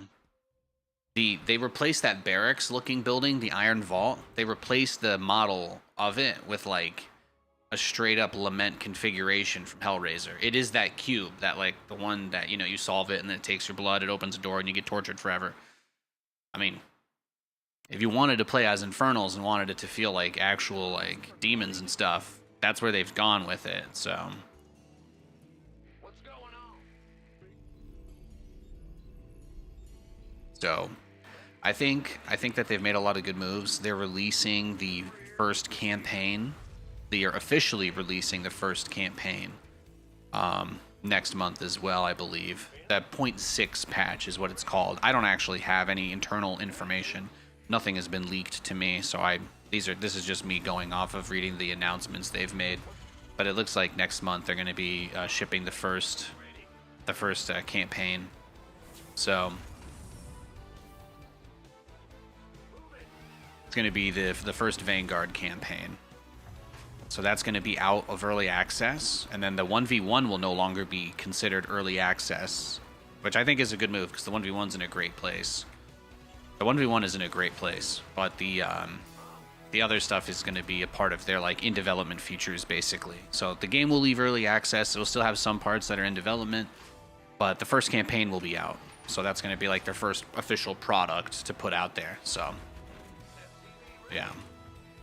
So, but the idea is basically that, I mean, you just have to assume on some level that there's like a contractual obligation of some kind with regard to the investors and the dev team and what their plans were. They probably aren't allowed to ship a campaign as a separate product on Steam in the shop like that if the game is in early access, I guess. Or it has to do with the contractual obligations of the people paying for the game to be made. I'm not really sure, but that's what they're doing. So it's not going to be early access, but it's also not going to be 1.0. 1.0 means feature complete. So that means that like co-op is in a pretty playable quality state, and so is the 3v3 mode that they're working on in the map editor and customs. So I don't think they're not going to call the game 1.0 until all of those features are out of the like development beta testing mode. So my guess would be that the game 1.0 will probably be not even when all the campaigns are done, because even StarCraft shipped without all the campaigns, right? So they probably say the game's at 1.0 once the first campaign is polished to some reasonable degree after it releases and co-op is updated accordingly. A lot of the assets that they need to improve the co-op visuals, because they have so much campaign characters and stuff as a part of them, because they were redoing the art, the co-op stuff has taken a backseat because so much of the art and visuals need to be redone. And obviously a lot of the co-op missions in StarCraft were based off of iconic missions from the... a lot of those missions were based on iconic missions from the campaign. So they can't do that until there are campaign missions. Shocker. So it's not really a huge deal. I think their plan for it is good. I think the 1v1 is good enough that the campaign, how good the rest of the missions are, is going to be the biggest thing. There were a lot of people that didn't like the campaign stuff that they had when the early access originally launched, and it was so poorly received. They literally redid all of it. They like completely remade those first 3 missions that everybody played or paid for that they were all upset about. So I saw some pretty good feedback from what people say on like the Discord and stuff, and the reviews on Steam started to shift more positive. So really, as long as the campaign that they drop next month is similarly, it builds and improves in the way that people are maybe hoping or expecting for it based on the improvements they made to those original 3 missions, then the campaign doing well would probably be enough, just because there's not that much RTS stuff that a lot of people would probably still want to play it even if they think Stormgate's dumb. They'd be like, oh, the first campaign is actually finished. Okay, and the rest of the game's not done? Okay. But like, people will probably be willing to try the campaign in that case. So at that point, the game will mostly be judged on that, since people will not really be showing up to play much else except the campaign when it releases. We already know that if the only thing your game offers is being absolutely cutthroat, 1v1, that's not enough to get people to play. People need to be able to enjoy themselves and have a little bit of fun.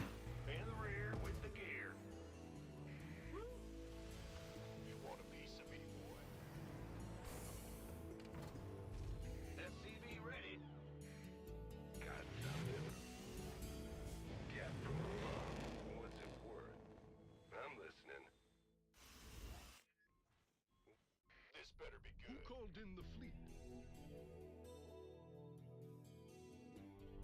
SCV ready.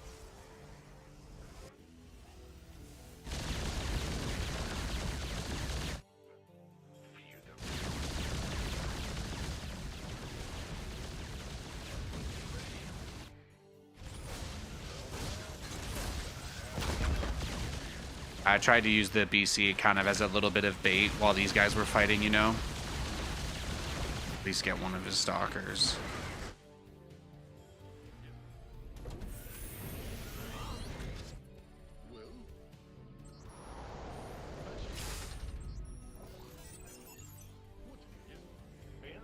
The research is ready.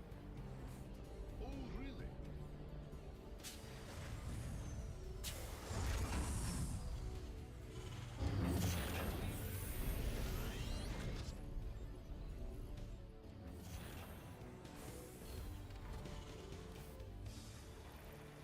Upgrade complete.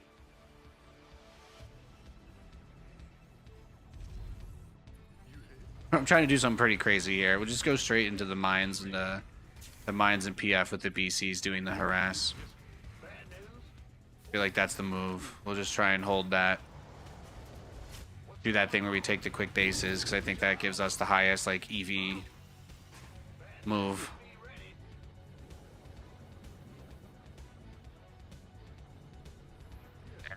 Just finish repairing, it's okay.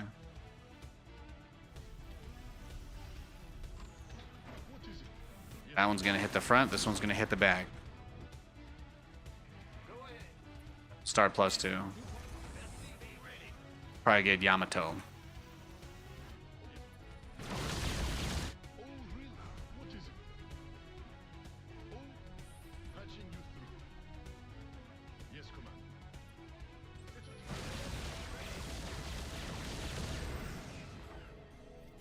Get him go.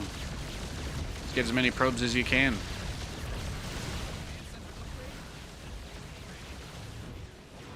All right, I got 9 probes. How about that?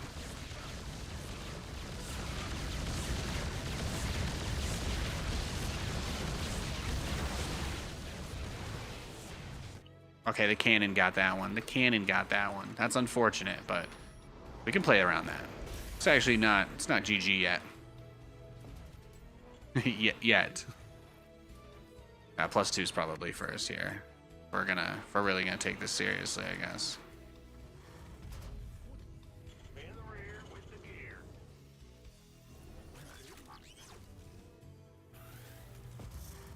SCV ready.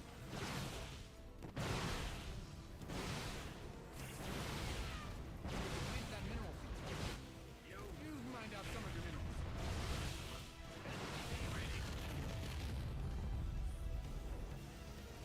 Ay, ay, ay. Rangers. You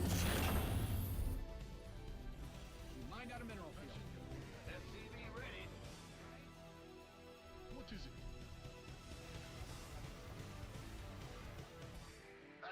Research complete. GG for that SCV. Yeah, he's cooked. He's absolutely cooked.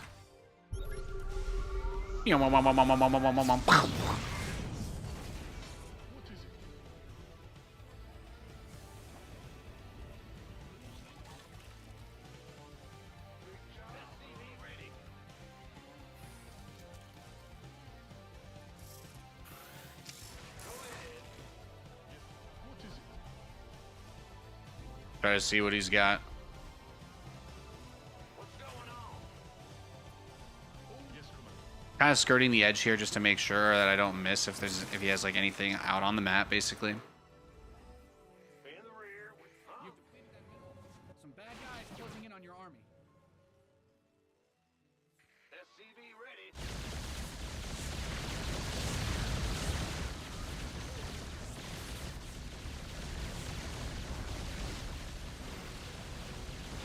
Tried to get away there. Damn.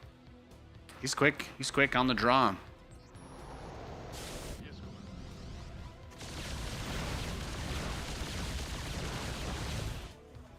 Bad news. Big job. That's what I get for not building siege tanks this game, huh? I try to go one game without tanks, and this is what happens. Your command center's got some new toys. I guess it's true what they say after all. Go tanks is the best. In the rear with the gear. Yes, Commander.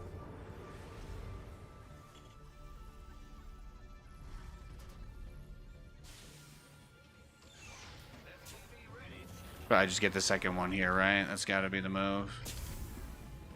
What's going on? SCV There's too much. I lost too many BCs, right? Couldn't snowball. Couldn't get it done, boys.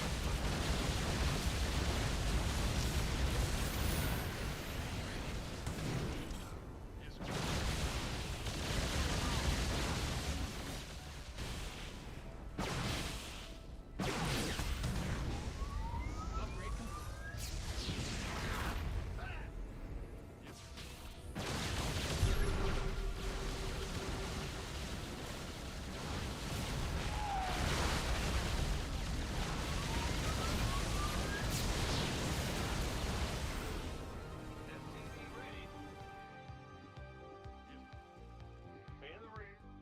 We just need to get money, right? Whatever it takes. Might have to buy more time. That's all. Might have to buy a little more time.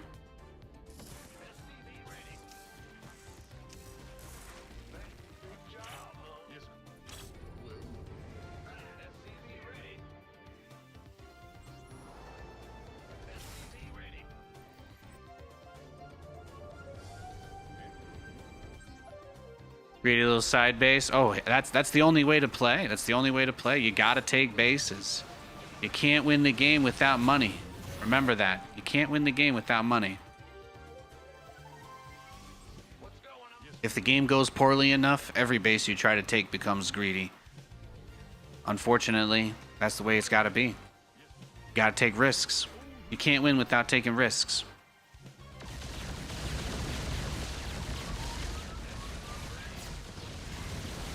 Yeah, but we're super cooked. GG.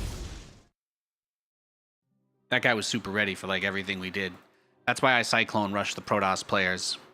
You gotta Cyclone rush him. That was brutal though. Let's make sure we don't rematch him. Okay.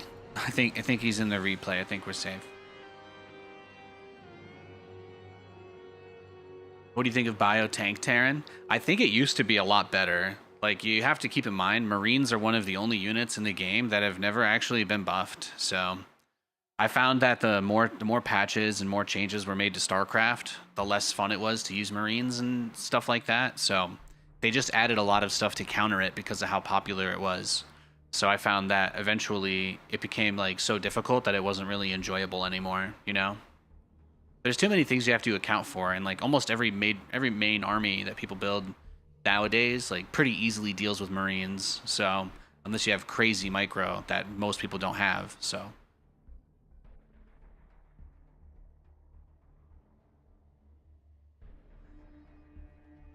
fun to watch though.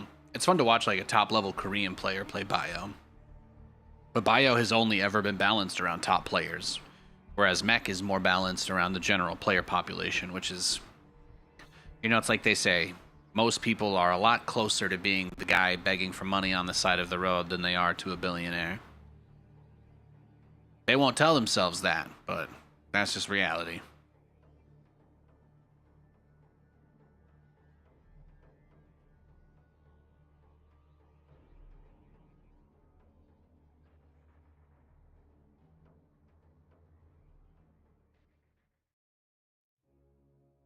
Few tanks in third base planetary would have stopped the push. I mean, a couple tanks probably do it on their own for sure.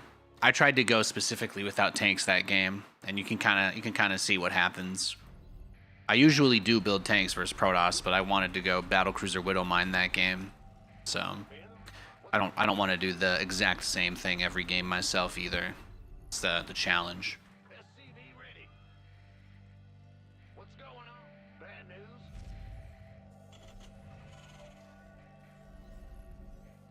In the rear with the gear. SCV ready. Big. What's... Bad news? SCV ready. Yeah, exactly. You don't want to do the same build. Like I like doing, you know, the goal is battle cruisers, right? But I think that's okay because it's like eating chicken. Like, you don't have to have chicken in the same form. Like, if you told someone that you just had chicken every day for a week, they might say something. But if you were like, yeah, I had chicken tacos on Tuesday, I had chicken nuggets on Monday, and then we actually, you know, went grilled chicken parmesan or something on Wednesday, and then I don't know, then we ordered KFC on Thursday night, and I had fried chicken that day. Then you're like, well, you've had chicken in quite a few different forms. Then you get Chinese on Friday or some shit like that. You know, there's a lot of different ways that you could do that. And I kind of like to take the same approach with battle cruisers, you know. Battle cruisers, I want it to be like eating chicken. Like, I just want there to be so many good ways to do it. I want there to be so many good ways to play battle cruisers. I don't want it to just be one way. I don't want to get bottlenecked. You know, my problem with salmon is that salmon sushi is too good, so I never want to eat salmon. I pretty much only want salmon in sushi form. That said, grilled salmon is fantastic. But why would I get grilled salmon? If I was going to get salmon, why wouldn't I want to get it in sushi form? It's expensive either way, and thus you have a problem. Command center, My ability to enjoy salmon is ruined by the fact that one option is simply too much better than all of the other ones. Whereas with chicken, I mean, all the options are pretty good. I'm just saying.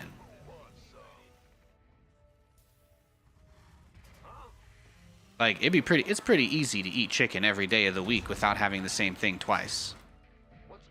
But, you know, you got to put in a little bit more work when it comes to some of these other options out there. You got to put in a little bit more work. You can armed and ready. Go, go, go. SCV ready. Yes, sir. You want a piece of me, boy? This better. SCV ready. In the rear. Ah! You scared me. Bad news, huh? Command center upgrade complete.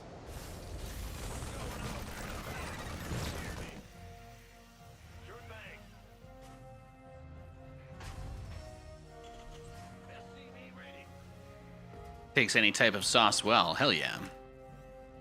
Exactly. Exactly. You get it. You get it. Add-on done. Swap away. You get it. Bad news.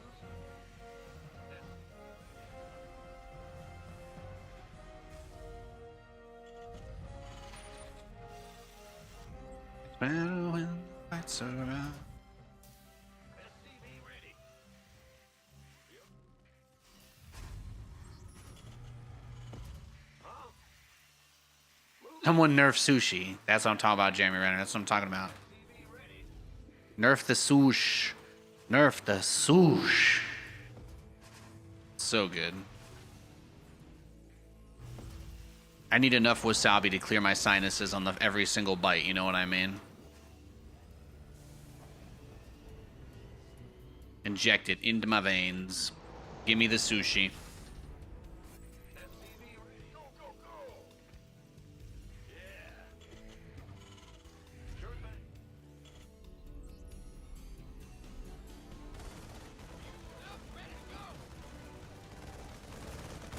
When the lights are out. What's up? This better. Ready to plunder. Yes, indeed. Go chickadee, check it out. SCV ready. Bad news. Your command center's got some new toys. SCV ready. Your add-on is complete. Chicken can't make good sushi? No, I certainly wouldn't recommend eating raw chicken. For raw chicken, I refer you to Gordon Ramsay, where he will go and scream at the top of his lungs, "It's fucking raw." No, I'm not going to scream at the top of my lungs, guys. I told you, I'm 32. We're done with that stuff, all right? We're done with that. SCV ready. Someone drops a fat stack on my ass, you'll hear me scream. There you go. I'm a dirty. That's how I am now. if you want me to speak, you know, speaking costs more. Hey, that's my base. What's he doing on my base? Can somebody explain what's happening? By the numbers. What's up? Silly man thing. There we go. Big job, huh?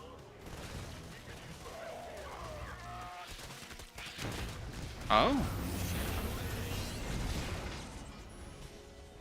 SCV ready.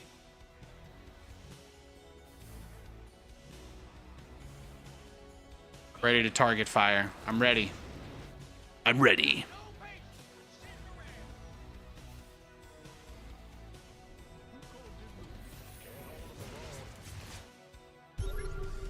Triple evolution chamber.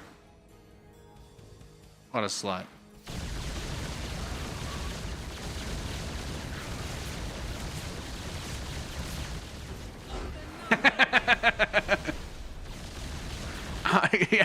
Oh, GG. Triple Evo, guys.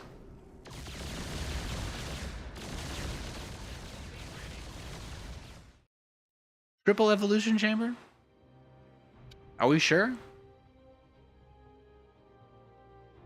No, it's not that guy from yesterday. It's not that guy from yesterday. I don't think so. The guy from yesterday was really mad. There was someone who tried to blame me for Cyclones being overpowered, even though I was the only guy who casted events trying to say that the Balance Council is making too many changes to the game. I'd just like to clarify that, okay? I never wanted them to change the Cyclone 7 different times. I would have been much happier if they had simply left it alone forever. They could have just let it be, and then it would be the same unit it is now without the bugs. Do you see how sticking your nose into places where it doesn't belong can lead to unintended consequences? You know, a real adult recognizes that just because they think they might have an opportunity to fix a mistake in the future, it doesn't mean that they're guaranteed to have that opportunity. And sometimes you have to take enough ownership over what you're doing to recognize that you may be impacting the gameplay experience of people who are big fans of this game for years and years and years. And now you've had a bug in the game for like, what, almost 2 years? It's pretty nuts to think about, honestly. Like, it's pretty crazy.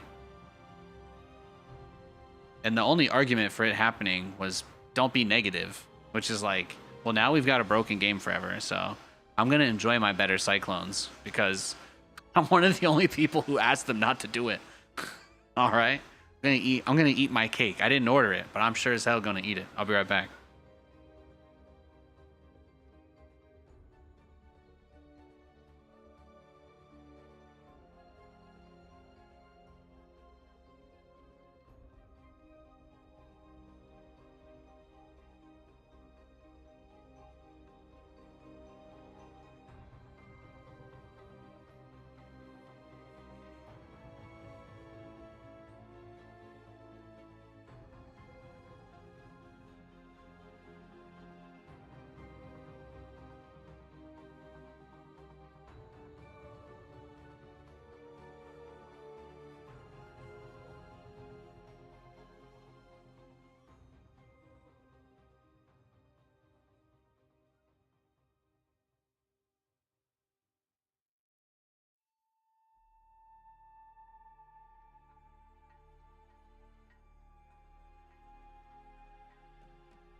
All right, I'm back. Hey guys, how's it doing? Is that you in a cyclone on the horizon at the beach? Yes. Wow, what a beautiful picture you just painted in my mind with that. I don't know if that's what I intended originally, but you know what? Now that you've said it, that's really what I want it to be. I may never have taken that step without you, so thank you. I may never have taken that step without you. We've got a barcode Protoss this game.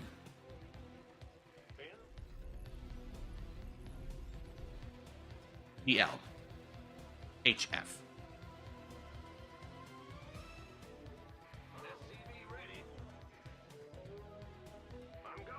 I gotta say, my favorite moment from today's stream was that one guy who, without me saying, even making a comment, I didn't even make a comment like I normally do. The guy apologizing for knowing my build, and I'm like, and like how, and like giving the justification for how he knew my username. Like, it takes me back. It takes me back. I used to take losing so personally because I was trying to hold my whole facade together, you know? Like, that stuff really triggered me quite a bit. But the fact that I can just boot up my game, you know, after not playing for a year, stream for a few days, and I'm already getting comments like that, you know, it's just funny.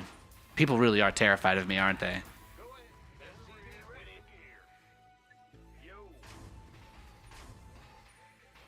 I can't wait to tell my wife about that later. What's going on? SCV ready.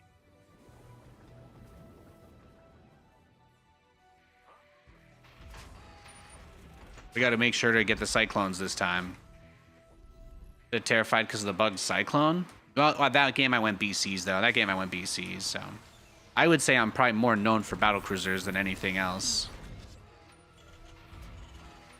I'm really good with cyclones, but I never tried to like build that much of a brand around cyclones, and then they nerfed them out of being a unit that could do my build for like 2 years. The cyclone has been one of the most patched units in the game. Like, they would change it, they would change the cyclone, and then they would change it back, and it was like a whole thing. But there was a while where it actually couldn't do the lock-on anymore. Like, the lock-on basically got removed from it, and it just kind of became an auto-attack ground unit. Oh yeah, the mass-landed Vikings. That build is pretty sick. I mean, that build is still pretty sick, if you ask me.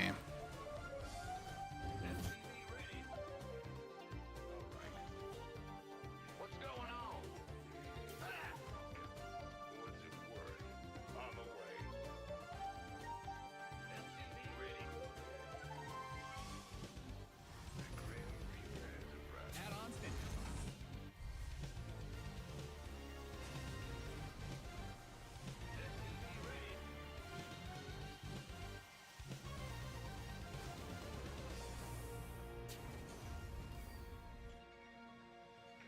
I'm listening.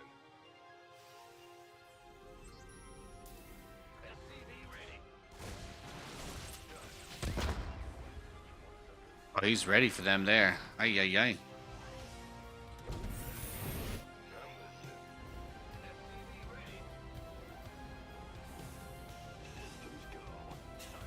Well, this could be an opportunity if he's just going to run gateway units up my main ramp. So I might be able to pop a few of them off the bat. Add-on done. Swap That's a lot of stalkers for him to have this early. Yeah, that's what I thought.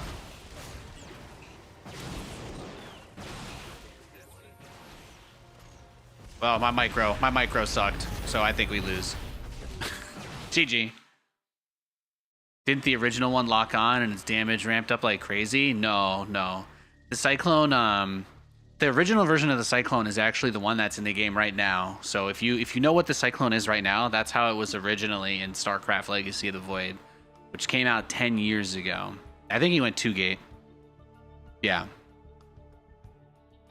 But the original StarCraft 2 Legacy of the Void came out in November 2015. And the Cyclone was basically the same that it was then as it is now. Eventually, they made it so that it didn't lock on against ground units, and it just had a really fast auto attack like the battlecruiser. But the problem is that, unlike the battlecruiser, the Cyclone didn't attack while moving. So basically, they created a unit that was worse, that the more you microed it, the less damage it did. So it was basically like the ultimate A-move unit. They turned it into like the ultimate A-move unit, where it would just shoot really, really fast. No, you're wrong, Moonhowl. You're wrong. The lock-on Cyclone was the original one. The lock-on is the original one. Would have sent this earlier, but had to wait to speak. Yeah, Artosis is 40 and still shouts loudly. I don't know how he looks in a mirror, but I'm guessing with a lot of money. The money makes it go down easier, I suppose. If people would pay me to shout, I'd probably do it too. Roger.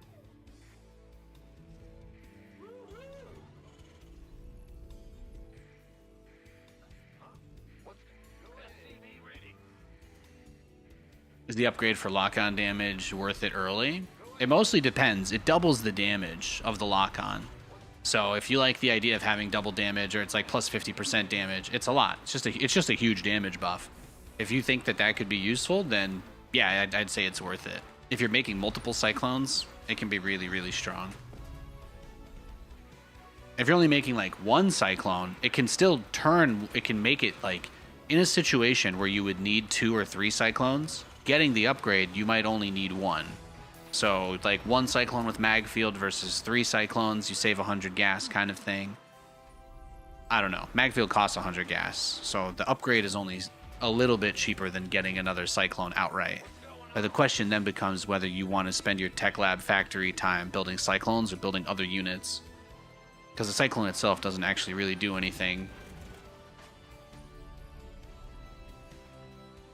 This guy's playing random, so I'm just gonna go. We're just gonna go cyclones against him no matter what. So we have no idea. We have no idea what we're gonna be up against.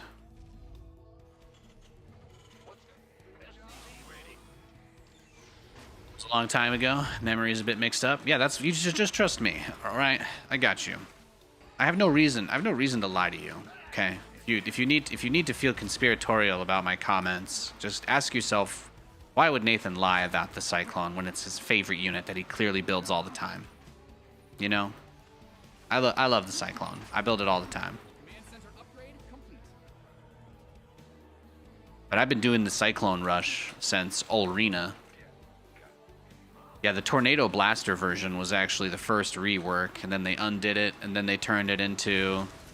Yeah.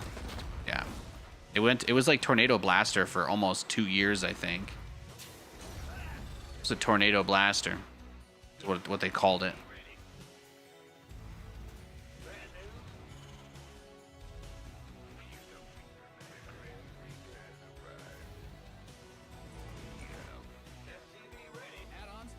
It's kind of like how some people will come in and be like, oh, 15 years of StarCraft, 15 years of battle cruisers, right? And I'm going to be like, well, you guys know battle cruisers didn't get buffed to being useful until 2017, right? Like, battle cruisers were shit until 2017. They never got any buffs at all. They didn't get anything. Even when they first added the teleport, they were still really bad. The battle cruiser wasn't good until Nathanias ran a social media campaign to get the battle cruiser attack while moving, and then it became quite a good unit. And then they nerfed a bunch of it. Then they nerfed it a bunch again. So, but the cool thing was they nerfed the teleport, but they kept the shoot while move in the game, which I still consider to be one of my greatest contributions to StarCraft. Because why wouldn't it shoot and move?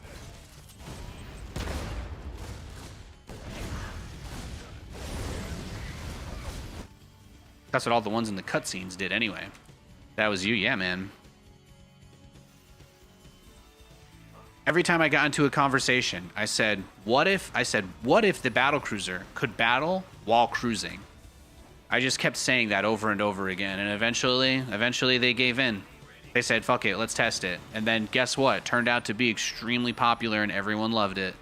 Until battlecruiser rushes became so powerful and unstoppable that they nerfed the crap out of it. Battlecruiser is still fantastic, but you don't see people build it at the pro level. There's like kind of crappy battlecruiser rushes people do that they transition out of, but you don't see people heavily investing into battlecruisers in a meaningful way.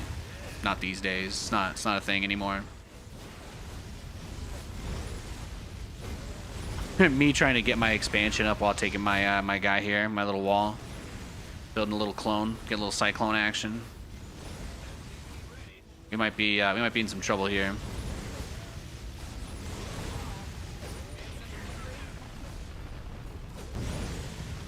All right, yeah, we're probably dead. I don't really know what we're gonna do.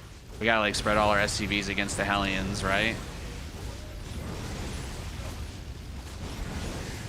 Yeah, that's it. That's all we can really do.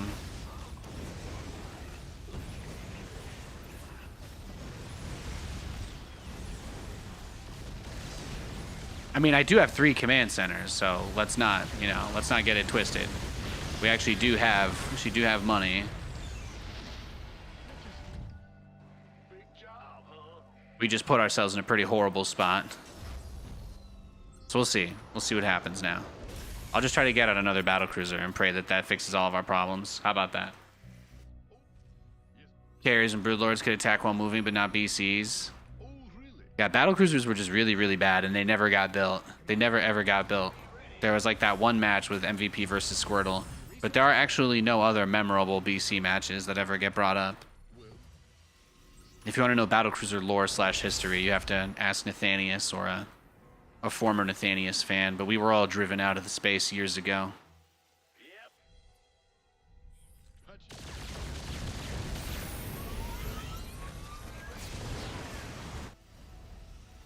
See, there we go, there we go. I killed a Raven, got out, didn't get locked down. Not bad, not bad.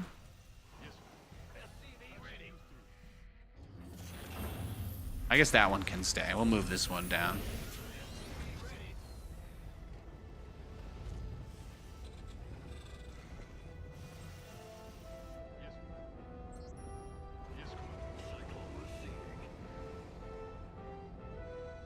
You went gas first? I don't know. I don't SCV scout in Terran versus Terran because it's kind of pointless. If you're gonna scout in this matchup, typically you're better off putting your SCVs around your natural and your third to check for like proxy reapers at the beginning of the game. But if you're not getting proxy reaper, you'll never really be able to get over there and see anything because most Terran players will wall off. Most Terran players will wall off, and the other thing you have to keep in mind is that they're also usually gonna open reaper, so your SCV you can't get at home either. Some people will SCV scout in TVT, but it's very it's very low. It's a very low value play. If you're gonna scout, you want to look around your main and natural for like proxy reaper. That's the toughest thing to deal with in the matchup. Obviously, there are lesser common cheeses that people still do, like proxy marauder and stuff like that. It's the best way to get information on what they're doing. Usually just sending units across the map. Like, I think Guy in chat, he's like, well, Nathan, how do you know what they're doing? But I'm like, well, I actually saw his whole army. I saw that he had a bunch of Marines. I know he's going bio. I saw that he had 2 Ravens. I saw that he had multiple Ravens. I saw that he had this. He's got this sensor tower. So I kind of already know what he's doing, right? He's also playing Terran, which means that the only units he's really ever going to build are Marines and Vikings. Like, there's very little reason why he would build anything else. So...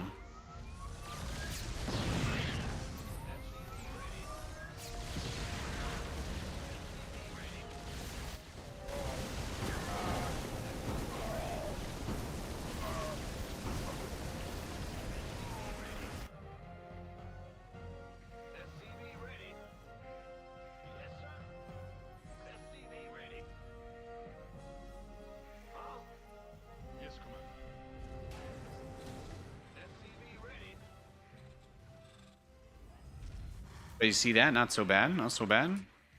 We're gaining a couple of yards. Gaining a few yards back. What do you think of Proxy Marine early rush? I mean, it's a build. It's certainly a build, that's for sure. I don't think there's much to say about it, right? It's a very binary sort of strategy.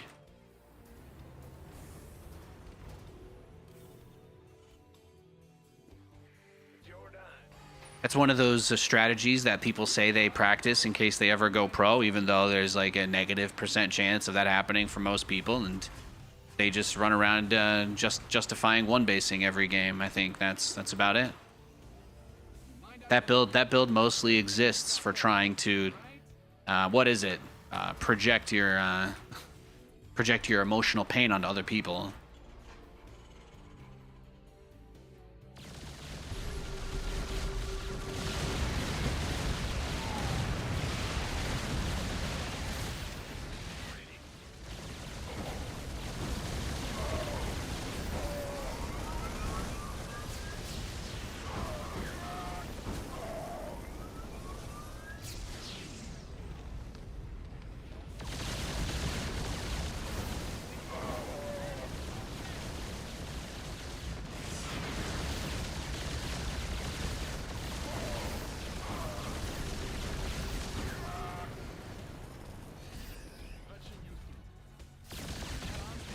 Keep stimming. Just keep stimming. That's what I want.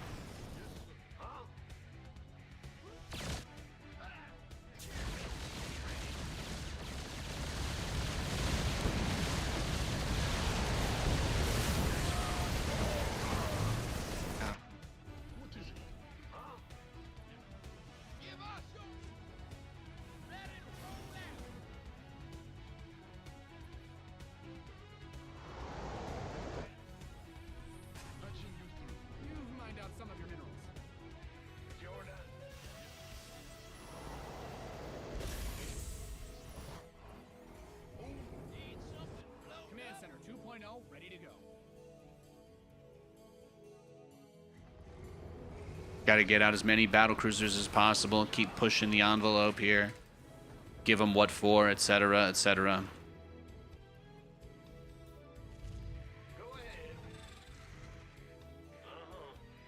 The Doom Drop kind of becomes the next ace in the hole sort of play for him here.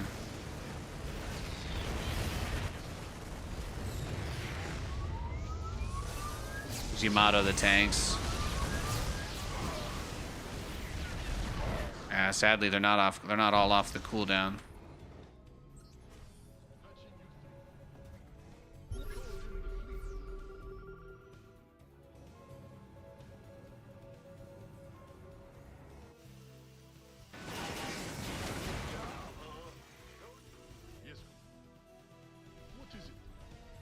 Just got to make as many command centers in your base as you can and just keep trying to float them out, Nate. That's really all you can do here.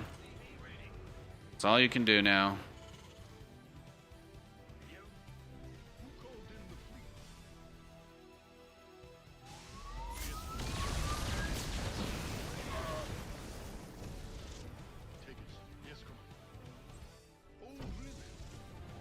The thing is, at this point in the game, he's got really good upgrades typically. So you kind of find yourself in this awkward situation now where getting your own upgrades becomes really, really, really important, but you're also kind of really far behind based on everything else that's happened. So it's tough. It's tough. It's a lot of work. I might be boned here, but if I can get another base or two, I think things could turn around. Oof! He let that guy go too. That helps. That helps a lot.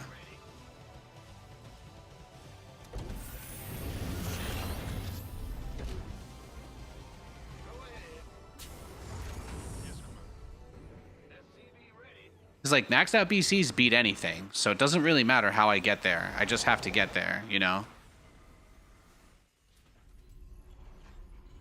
Thought he had it and redirected the target fire. Yeah, that was good for us, huh? you could say that that was a pretty good play for us. It was a fortunate happenstance.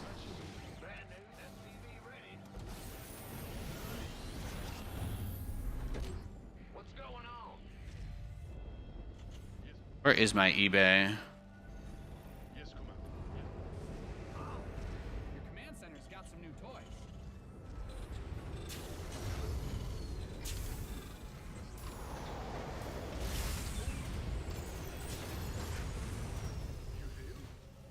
A battle cruiser of gas to secure a battle cruiser of gas.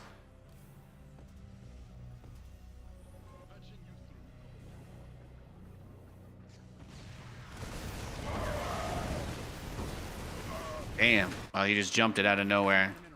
That's bad luck. Yeah, whatever. Well? Yes. Yes. Oh!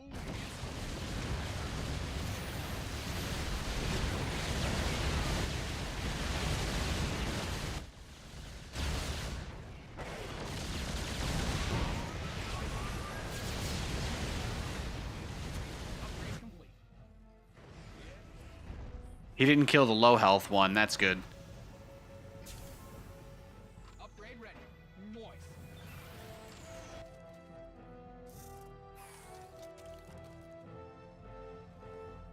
Get out 3-3 now.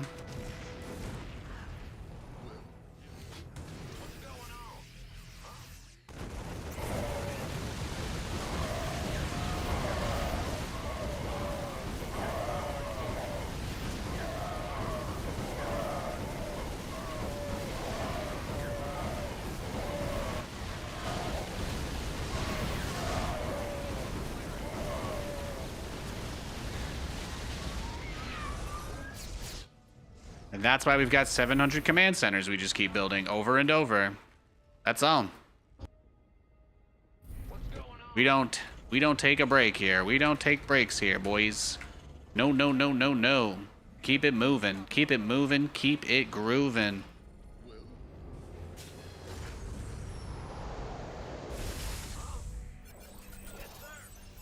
Bad news?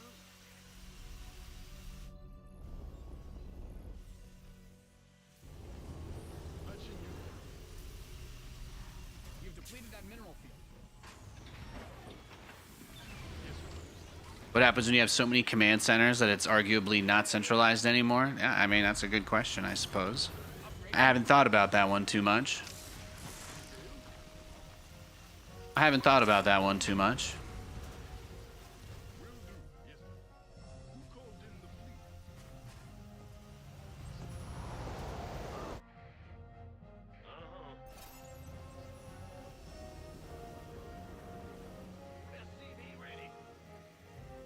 We're slowly losing our ability to make battle cruisers. This is going to be a very tough game to pull back, I think. But we'll try. It's not like there's nothing we can do. Yeah, he hasn't even really like rebuilt those bases either, so this is good.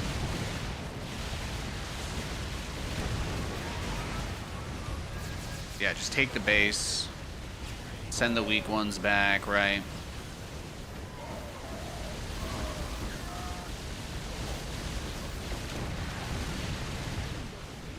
The thing about the Thors is that they can't fly, so there's really only so much he can do. Oh, look, they're like all in his base here, too. I can just kill them. They're in splash mode. They're in splash mode, so they're not doing anything.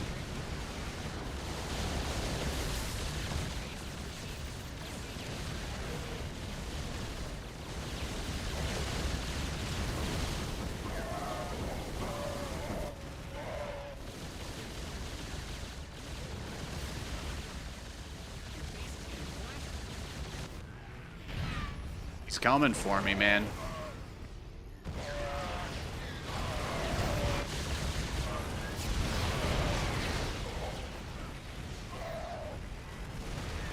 See it. What else you got, Boyle?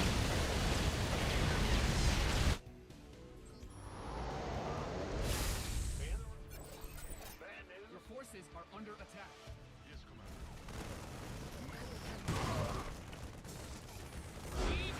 There you go. Boom, boom. Wow, he had that base too. That's funny. I broke him. He just gave up.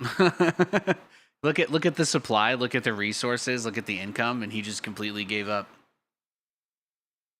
Great stream today. Thank you, Finra. Thank you, bro. I appreciate that. Maybe he wanted to free up supply. Maybe. That's one way to do it. Patience. Patience, guys. It's a virtue. Sometimes all I have to do in a difficult game is hang in there, and then I just win, you know? It's a pretty crazy match. That was a pretty good game. I must admit. Not to toot my own horn, but... How many spoons of chocolate powder do I put in for my milk? I don't. I buy the Fairlife chocolate milk. That's me. It's like pre-filtered stuff. It's good stuff. I don't think I've done the powder stuff in a while, except for like hot cocoa. In which case the answer is limit does not exist.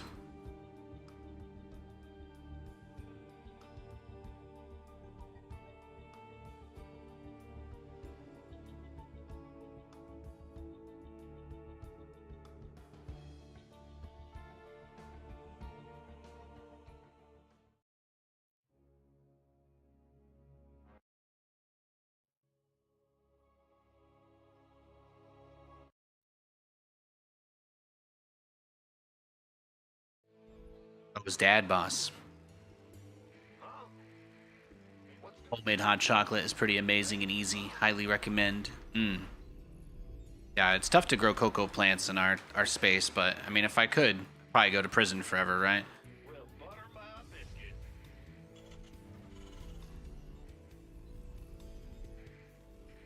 Ben, SCV ready. Bad news. You're gonna get fat off chocolate milk, might as well be the good stuff. Well, the cool thing about weight is that it's actually all thermodynamics. Like you literally can't gain weight if you're burning more calories than you consume. And if you are, then that means that your body is creating energy out of nowhere, which means you could be used potentially as an infinite source of energy. So don't let anybody know. Don't let anybody know.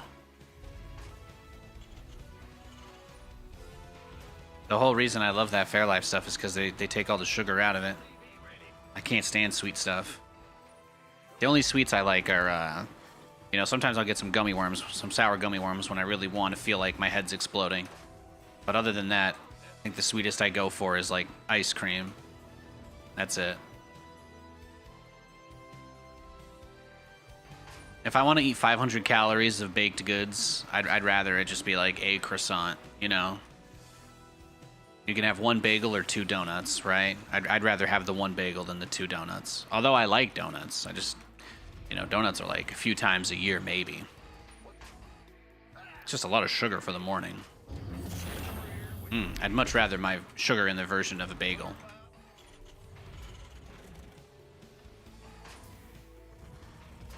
Same reason I drink my coffee black. Although I do put that Fairlife in it sometimes. Usually just depends on if I want to... It usually depends on if I have anything for breakfast. If I want to, like... Damn... You know, you don't want to have coffee on an empty stomach because that'll always feel bad. So, if I have something to eat, I'll usually take my coffee black. If I don't have anything to eat, then I usually mix something in so I'm not just, you know, mainlining caffeine.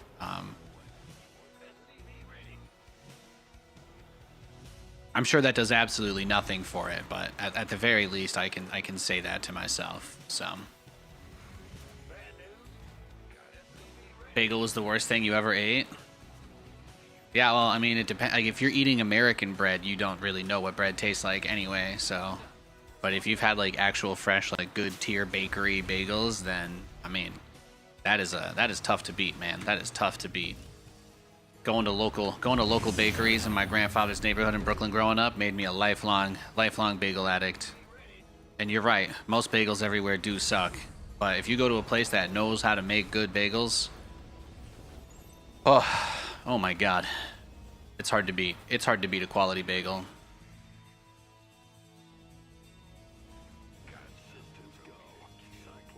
It is tough.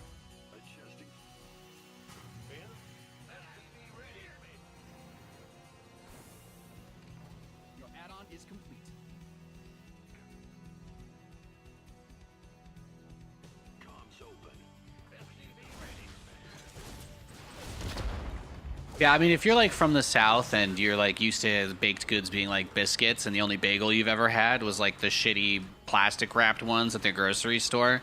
I mean, really any grocery store bagel, if that's your limit is grocery store bagels, then yeah, you know, you probably have not had a real bagel. So I get it. If you were only buying like packaged cheap ass bagels, then those are horrible. Those are that's like, I mean, that is truly... That's beyond bottom of the barrel in my opinion. Grocery store bagels, like sometimes you can get good stuff. You can get good stuff, but you can't with everything.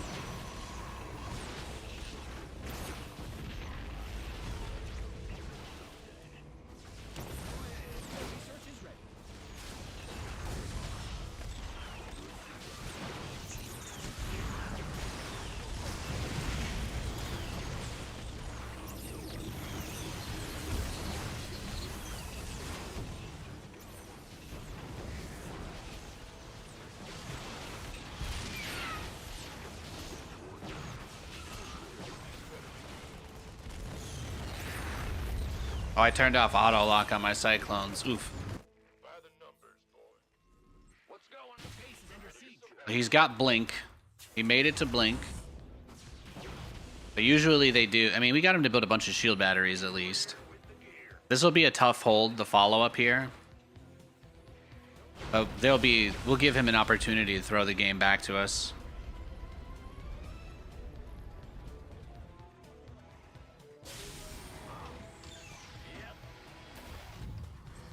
His counter push should kill us, but this siege tank will finish in 30 seconds. So if he doesn't attack us within the next 27 seconds, then we should be okay. It's a tight window, but...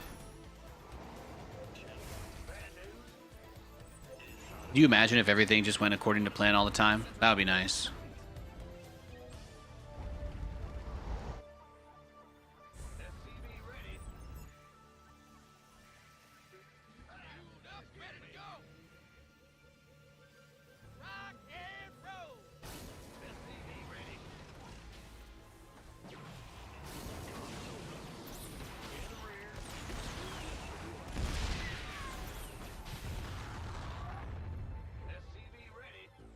Yeah, we're good. We're good.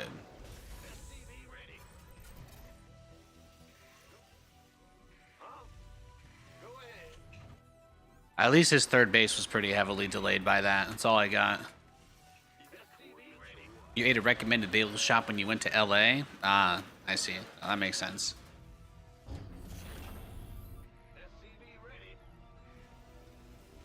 LA is not a place that's known for that. So I get that as like a tourist thing. You're probably like, oh yeah, there's this place here.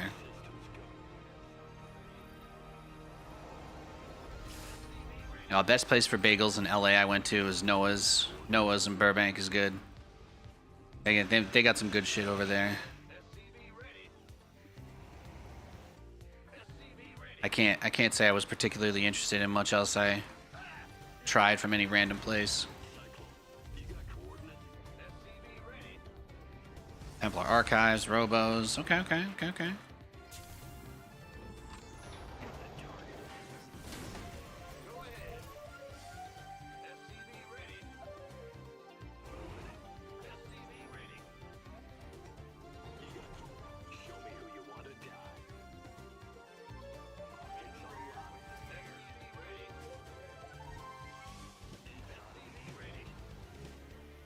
Hello. What's up, Cold? How you doing?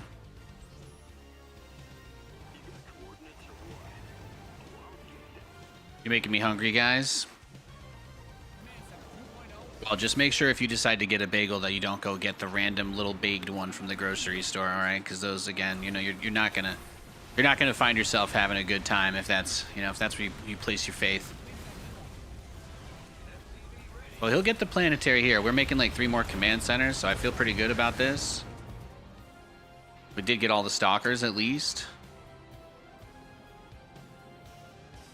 Every attack that doesn't completely kill us is nice. You're in France, you won't have any bagels, and oh, we got raided by Sal. Thanks, Sal. Merry Christmas.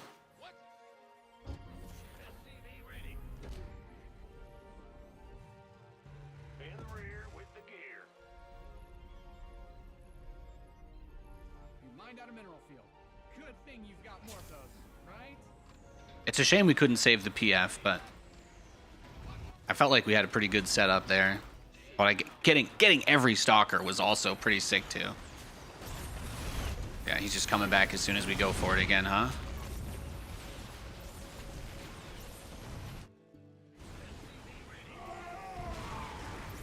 We might be cooked then. I don't think the natural one is gonna finish.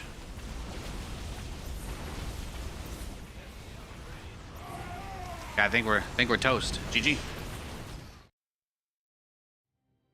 Montreal Bengals are banger. Yeah, see, I would trust bread anywhere outside the US, but like most places in the US, it's made like with just basically nothing but sugar.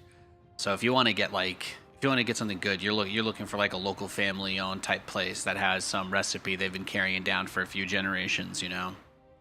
But if they're getting their supplies from some mainstream produce provider, then they're probably getting the same overly enriched wheat as everybody else.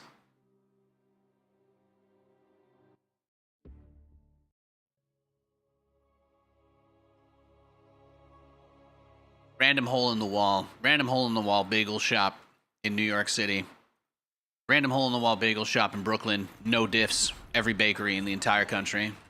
Don't at me. Subway bread has yoga mat material in it? Yeah. I found a cockroach in my Applebee's salad. SCV ready. Sure thing. You're the boss. Yeah, Taryn. SCV ready. What's going on?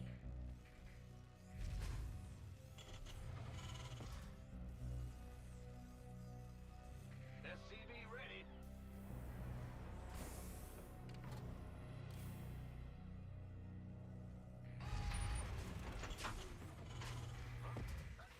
Big job. What's going on? SCV ready.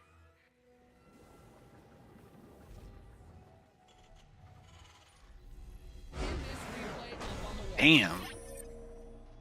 What happened? Okay. I'll take it.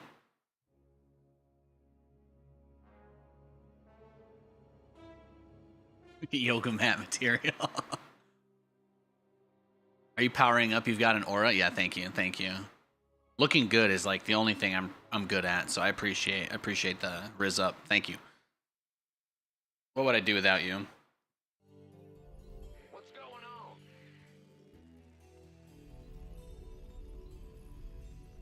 Next time you guys talk to Sal, you tell him that I'm using the NVIDIA Smooth Motion, the interpolated AI frames, the global one you don't need DLSS for. Just so, and then just clip his angry reaction for me. I'd appreciate that. God damn, my frame times are unbelievable though. Unbelievable. Noted. Hell yeah. Hell yeah. Without us, you'd eat Subway bread. That was the first thing I ate when I went to Cologne. That was Nathan's first culturing moment outside the United States. I think I was like 19 years old. I was 19 years old, and I tried to order a buffalo chicken sandwich at Subway in Germany. It was legendary. Todd could not stop laughing. It was a good time. Yeah, you guys, yeah, you bullied me when I was 19, but I was across the world and had no idea where to get a meal. The nice thing about a familiar place is even if it's garbage, at least it's garbage you can eat. All right, too many people tried to talk up this schnitzel stuff to me, and it was awful. I can't stand it. No cap.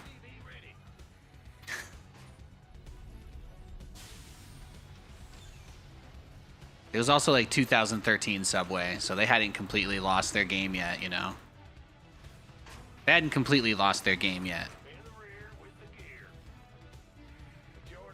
It was back when they still had the buffalo chicken footlong as a regular menu in the United States, so if you ask me, that was peak Subway. That's all. How old was I when I started streaming? I started streaming in 2011. I was 18.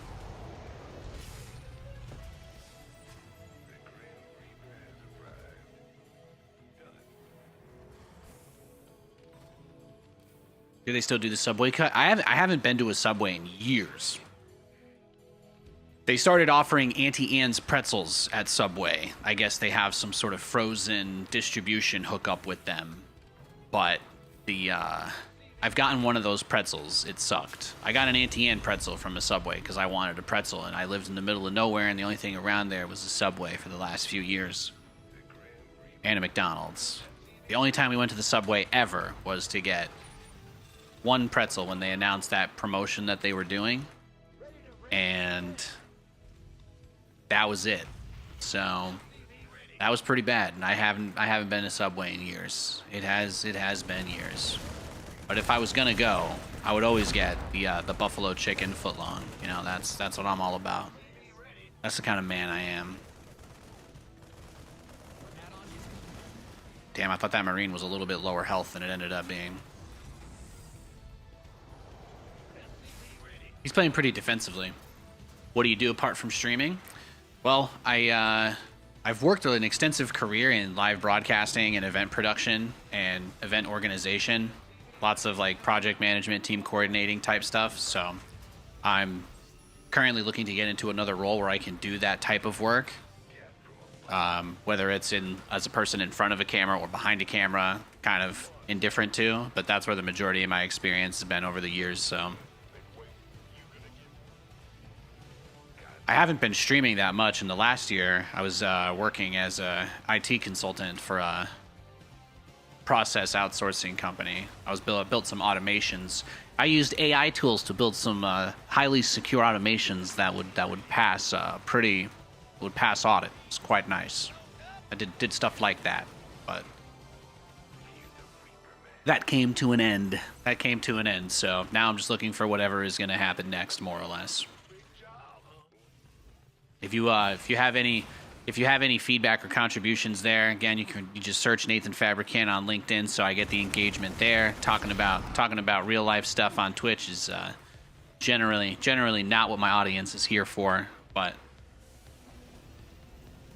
I appreciate any and all leads. Love you guys. Yeah, exactly, exactly. Like finding a place out here where I could do AV work or something like that, somewhere where I can leverage my experience in broadcasting and live media and all of that. Like, you know, I've been on TV and interviewed CEOs and stuff like that. So I would like, ideally, I think my most valuable skill is being able to communicate technical ideas to people that don't really understand them. So I would really like to be in a position where I can break things down for people or do analysis and that kind of thing. And that'd be nice. That's kind of a lot of what I did with like StarCraft casting. Obviously, I have those skills from there. But yeah.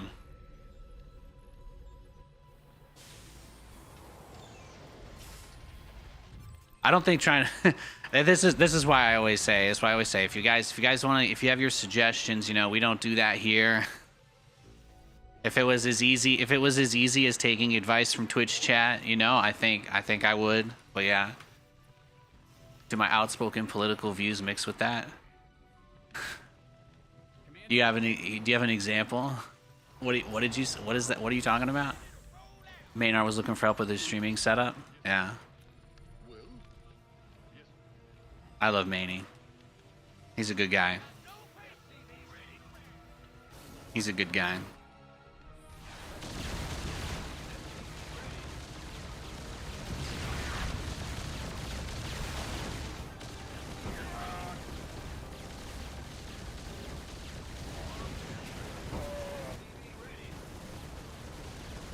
We went on several rants about things in the past. Oh yeah, when I was like in my 20s and I had a ton of money from complaining about everything on this stream, yeah. It was easy. It was easy. I don't know where you think I post political rants, but the only thing I say is all the same things I usually do, which is, as you guys know, you know, big on the people.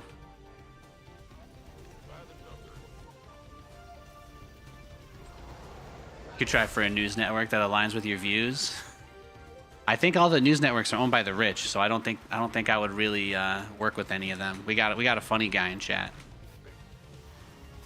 This guy's one of those Republicans trying to lie to himself that they all, what is it? The files are fake now. Is that it? This is one of those guys that thinks the Epstein stuff is all fake now.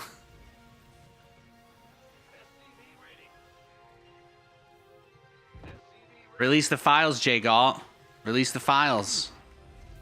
What do you have to hide? What do you have to hide, Mr. Galt? Huh?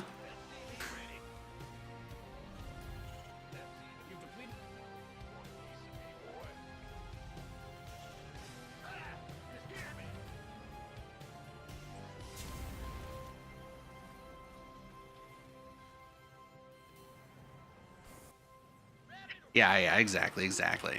Well, it's funny because even though I took a really long time off, like you have to understand that most people who are in this space, like StarCraft especially, like they don't really do anything else. So for all the people that have normal jobs that do StarCraft as like a hobby, you know, in terms of their fanship, like those people don't actually have that much else going on. So for them, like they see me every couple of years, but like to this guy, he just sees me and he looks at me and he's like, oh, this is the same guy that I was watching like years ago, you know, with like no change, etc. So I kind of get that. I understand it as someone who follows people on the internet myself. Like you have an impression and there's usually very few things that change what your idea of somebody is.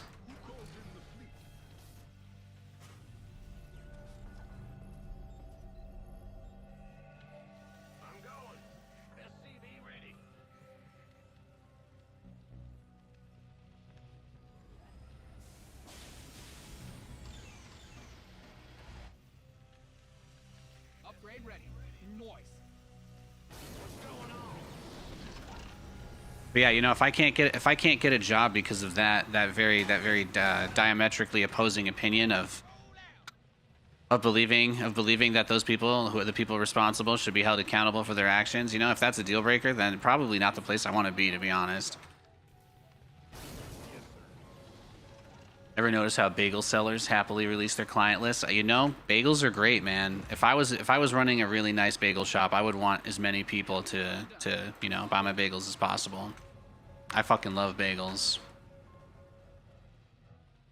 Do you have a favorite type of bagel? I usually get plain, but when I was a kid, chocolate chip was obviously goated. And chocolate chip is still good if you're somewhere for like breakfast.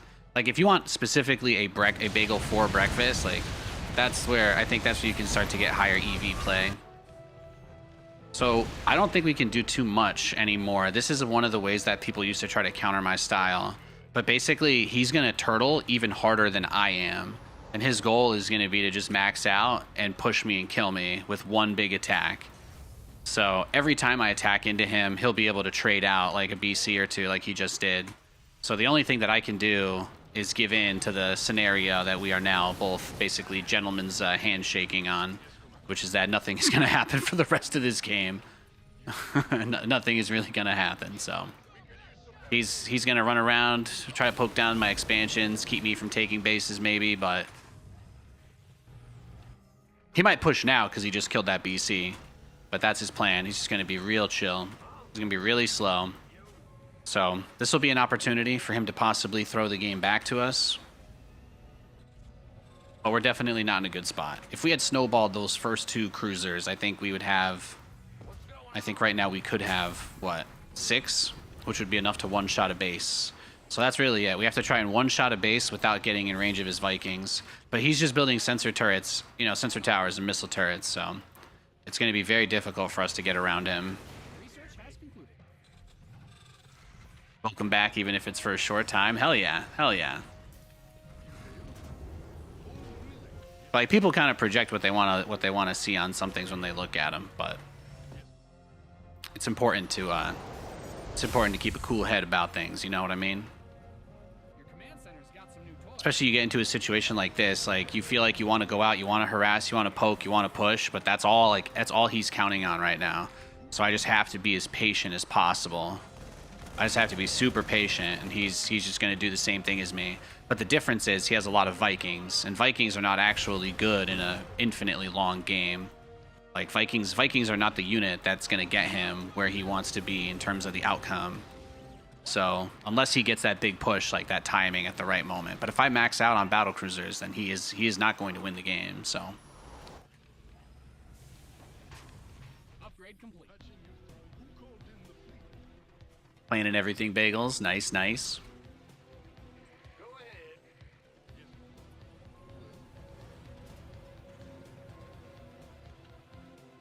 Like how you analyze the crap out of your situation. Yeah.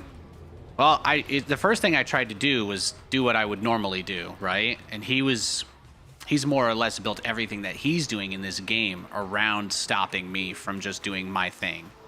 So all I can do is the next right thing, which in this case is get as many battle cruisers as possible so that when the time comes for us to fight, he just can't, you know, and I just overwhelm him completely and unapologetically.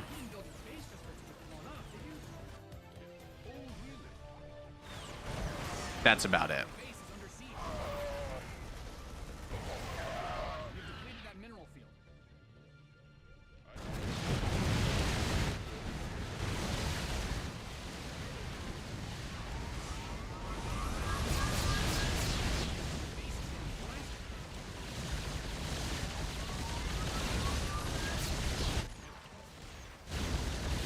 BC, I think I got the armory. I got one armory.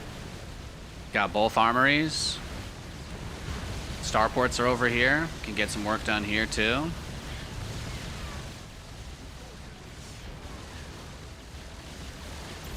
And then once the rest of the Vikings show up, boom, there you go. We just dip.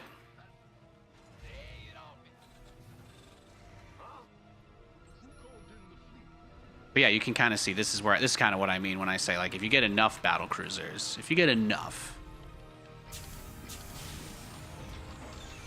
things can get real feisty. Now we're starting to reach that point. It's starting to reach that tipping point. Why don't I build Vikings? Because the whole point is to make battle cruisers. That's what I'm here to do, man. If I build Vikings, I need to completely change everything about my strategy. But I'm just here to build battle cruisers.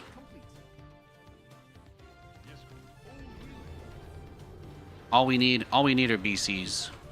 That's the beauty of it. We'll filter as much supply into more battle cruisers as we can as the game progresses, but they are all we need. His only plan is to litter the map with turrets and play whack-a-mole with me. That's it.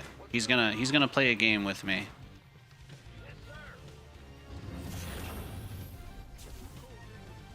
You've depleted that mineral field.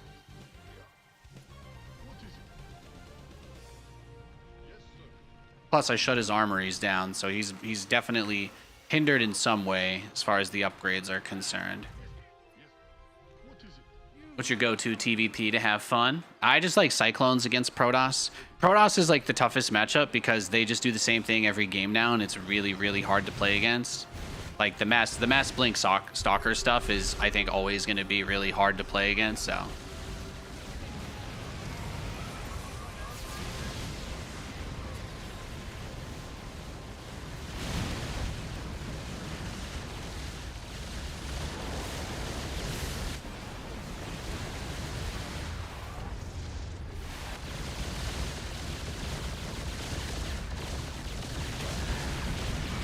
But like, look how much stuff he's building, right? Like, this is nice for us. He builds all these missile turrets are in the wrong spot too.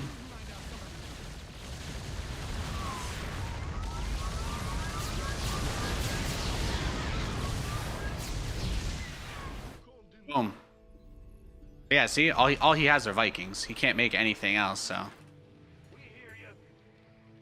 What is it? What's going on?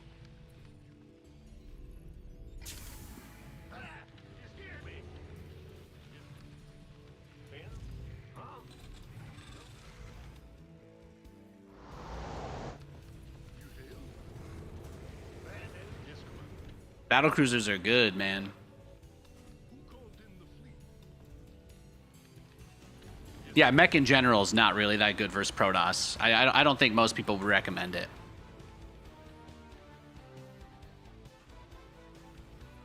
When you're a grizzled veteran like me, you know, you can get away with doing meme builds and all sorts of crazy stuff, but if you're one of those, you know, if you're still in the how to train your dragon phase of playing StarCraft, then most people are giga tryharding with like very standard bio into, you know, Ghost, Viking kind of stuff. But the thing with those styles is that right now, Protoss still do the same thing against them, which is the big, heavy blink play at the start, you know?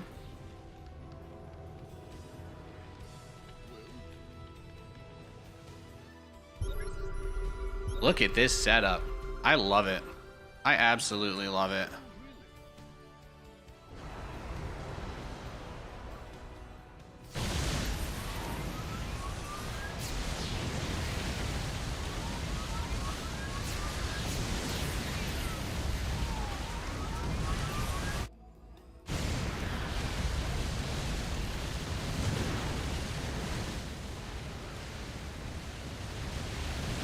Damn, yeah, see? He's got a field of dreams with the missile turrets here.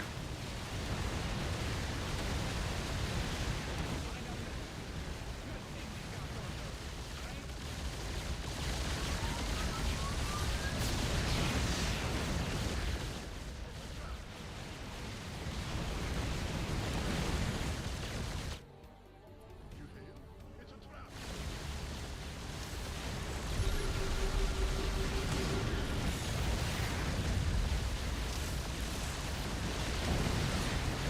But like I said, his plan is to just turtle like crazy, let me trade out unholy numbers of BCs, and just kind of mine me out here. Which, to be fair, it is working so far. He did actually kill all of the BCs, which is pretty impressive. I don't have +3 armor. But like, this is what his style is going to be, right? He's going to just make absolutely nothing other than missile turrets all over the map. So chasing the Vikings there didn't really work the way that I was hoping it would. I probably have to be less aggressive. But from that situation, he might actually have already beaten me too. So You've depleted that mineral field. remaxing is not going to be easy in this situation at all.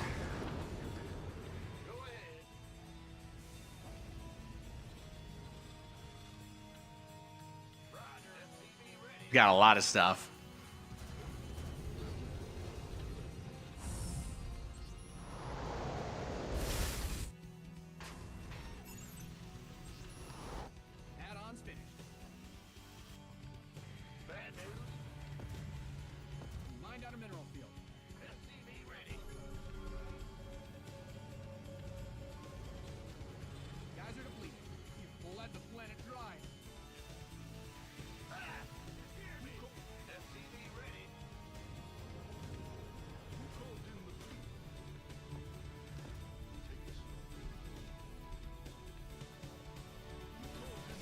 What I have to do is do the big teleport onto the production, right? So that when I get into the final fight against all the Vikings, I can kind of just...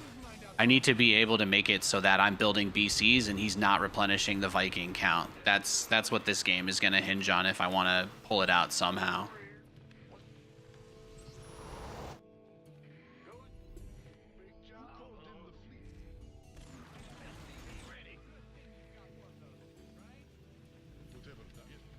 Yeah, because that's what this style is going to be. It's just pure...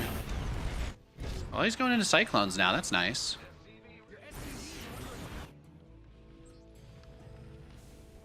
The map might be too big, even. I'm not really sure. I haven't played too many games like this on this map, if I'm being honest. Oh, he's coming to catch me with no vision. That's brutal.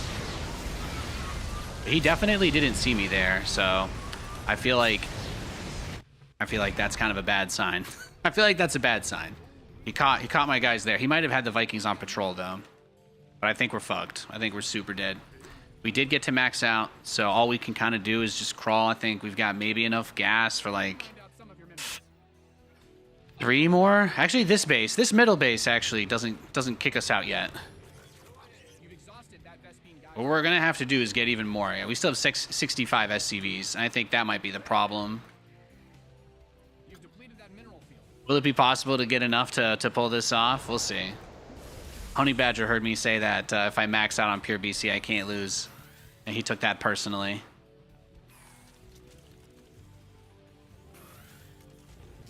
Workers win games. Protect them. You mined out a mineral field. Good thing you've got more of those, right? In the rear with the gear. Woo-hoo! Overtime.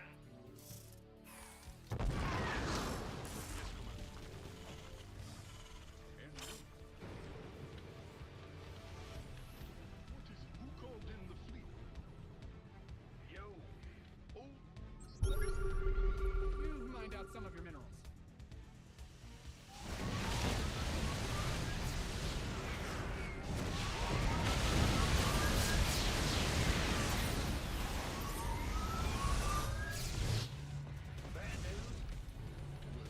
There we go. We got the tank that he had there too.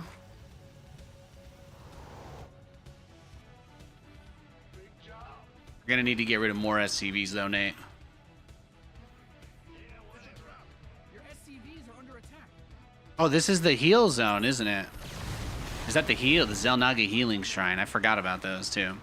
How many workers do we have? 55? That's still too many, honestly.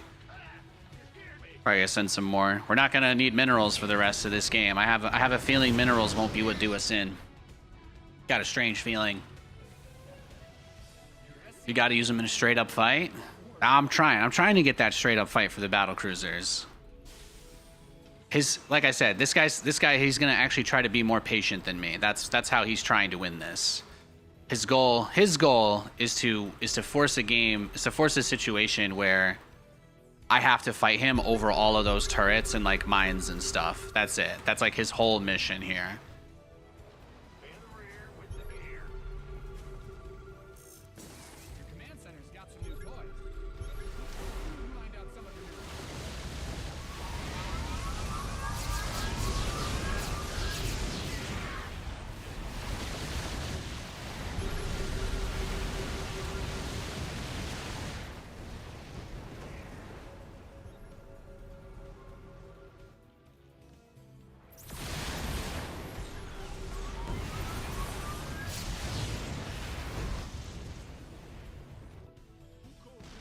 We're getting somewhere now. The camera control is gonna get a lot worse because we're getting up to that point now where the game's getting overloaded a little bit. But we've got 20 battle cruisers, so exactly. We're hitting that late game stride. That was what we were aiming for. We just found the one guy who was willing to play the most turtley game of all time. Somehow I'm not the defending player in this game, if you can believe it.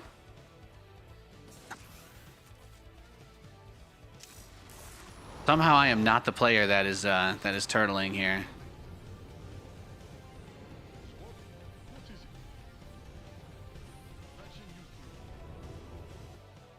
What's going on? see what we can do. Bad news? Roger. You've depleted that mineral field. You mined out a mineral field.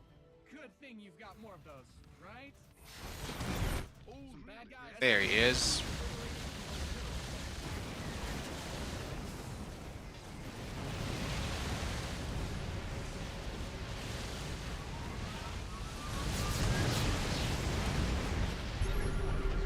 Where are your Vikings? Your base is under siege.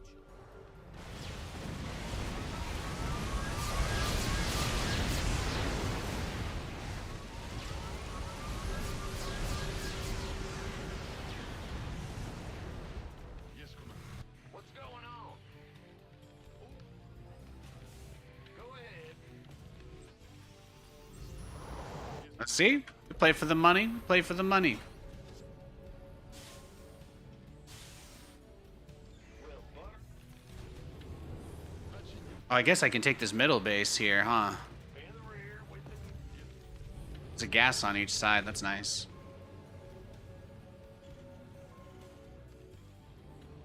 Where are his units? He's just. Oh, this guy. He's just doing it. He's doing like a dragon troll build. I'm pretty sure. Command center upgrade complete. He's channeling. He's channeling the. Look at that. Look at all those Thors. That's beautiful. No, what he wants is for me to do my big like teleport on top of him thing. I'm pretty sure that's what he wants.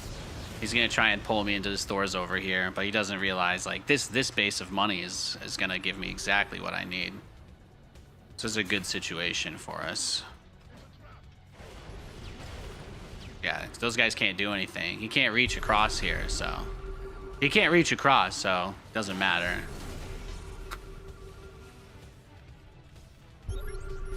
Yeah.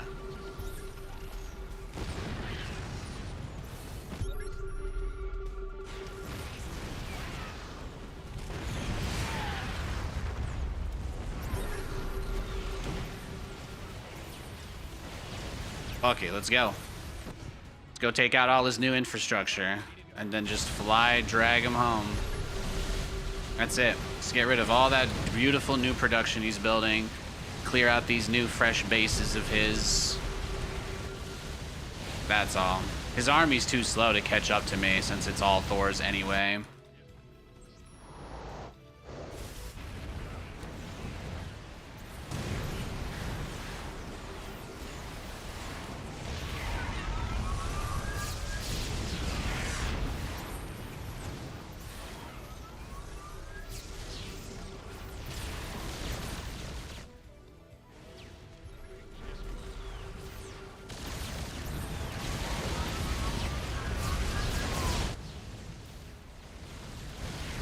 Oh, I'm sure you'd love me to send all these BCs into your Thors, huh? I'm sure you'd love that. I'm sure you'd absolutely love that.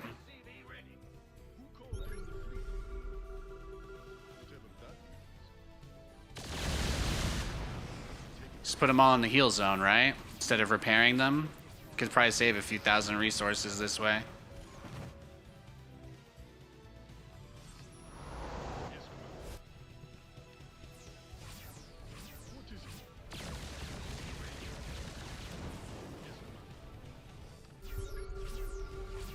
Yeah, keep that vision going, cutie pie. You're doing great. You're doing great, Kylie.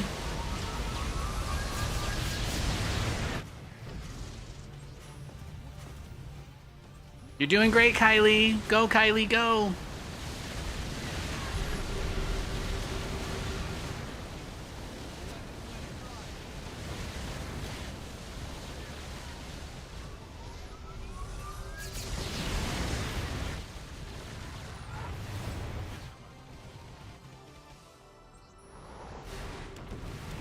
In the rear with the...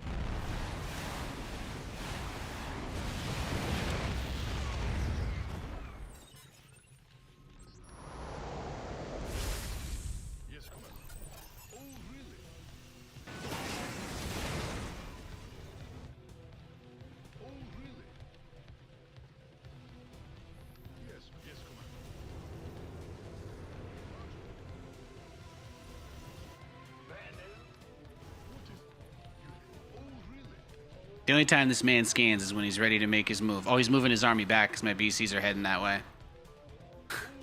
He's trying.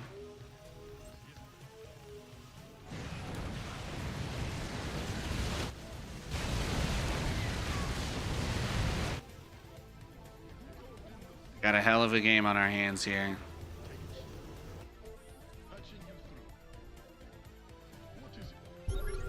Yeah, see? Those Thors are literally waiting to catch me.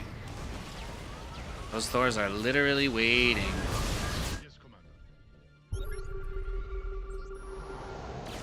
Really? Oh, it's a trap. Yes, Commander.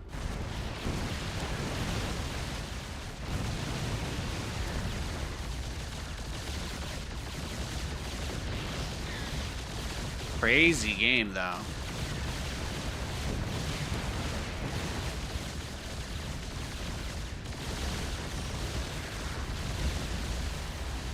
Yes, Commander.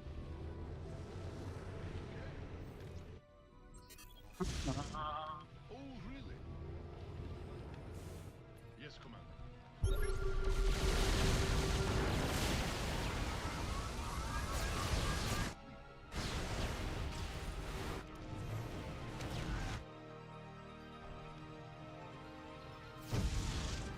You've depleted that mineral field.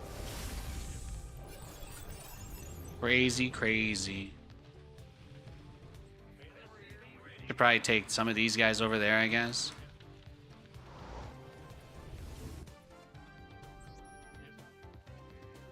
What's going on? Mined out a mineral field. Good thing you've got more of those, right? You've mined out some of your minerals. He's going for it. He's eking it out. Yo, Zealous, what's up? Depleted that mineral field. You mined out a mineral field. Good thing you... Can he build enough turrets? Can he build enough turrets? That's the real question. You've mined out... He's trying to set a new record.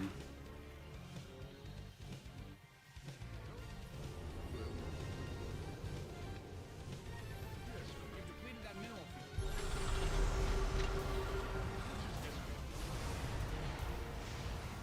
He's scared, man. He is. We've got him right where we want him.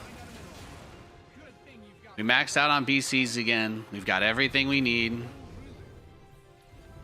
Watch him freak out now. He watch this. He's about to do something he hasn't done all game. I'm doing something that I haven't been doing, so he's about to change it all up now. You ready? Prepare yourselves.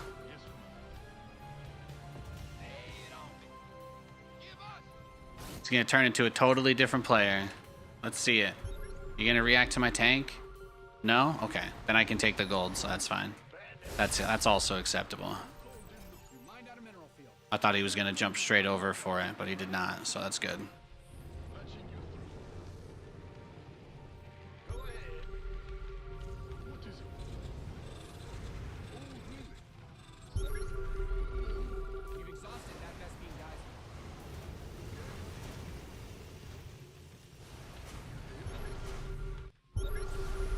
Yes, Commander. No, this is his plan.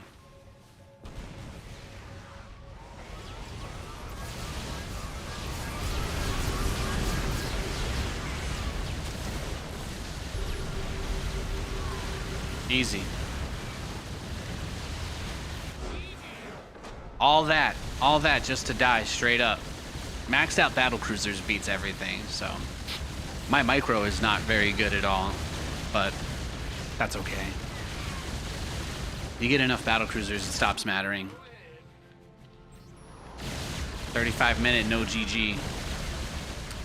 Kids these days, huh? They get real upset when they don't get what they want. Could Thor's on splash mode have done better? Yeah, I don't know. Let me. You should go test that out and come back. Go test that out and let me see how it goes. Send a replay. That was a great match. I got an achievement for minerals being mined. How about that? Whew. How many SCVs did I end with? Let's see. How many did I have at the end? Yeah, I think I bottomed out at like 27, 26, and then I went back to 40. Just trying to take that next base, you know? Just trying to take that next base. That was what it was all about. I don't even smoke and I need a cigarette after that? Yeah.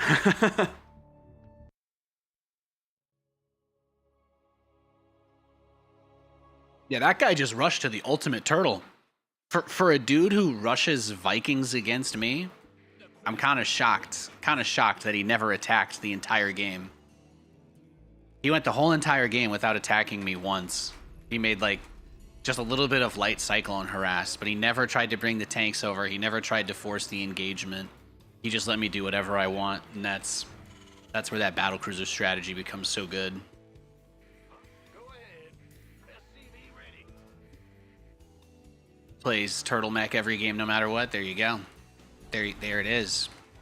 There it is. SCV ready. Because battlecruiser can teleport where you want. It's scary and hard to attack. Oh yeah, for sure. But imagine that. He was paralyzed by his fear. You know, you can recognize the risk and at the same time make a mistake because of it. Like, you overanalyze yourself into a situation where he's actually given up all of his agency. The only way he can win is for me to make a catastrophic mistake. SCV ready. Exactly. Analysis paralysis. It's a tough one. It's a tough one. As a fellow anxiety haver, I get it. I get it. You see a difficult situation. It reminds you of a previous situation. You find yourself compensating before you even know what's actually happening. And the next thing you know, you're losing a 35-minute Terran versus Terran when you never even crossed the middle of the map with your full army.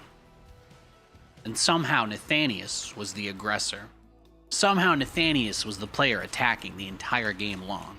That's not supposed to happen, guys. It's not supposed to happen. You think them trying to stack Mass Viking and micro them would help? I mean, I'm gonna just say it. You know, the answer is always the same. You had to outplay me to win. If he had simply played better than me and out microed me and controlled and expanded, I probably would have lost no matter what. That's the beauty of it. You just have to think about. You have to like reframe it. Don't think of it as like a weird strategy. Just think of it as like that was actually like very close to a standard macro game, even though it was a cursed abomination.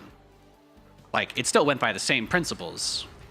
I did a better job of taking bases than he did. He spent crazy amounts of money on static defense because that was his choice for how to handle what was going to happen in the game, right? Like, he made multiple choices that I think even people in chat probably wouldn't have done. And those things likely led him down the path to failure more than necessarily the strategy. What's going on? SCV ready. Ready to raise some hell. But there's plenty of bridges you can't uncross, you know. Smoke it. Even people in chat, that's right. That's right.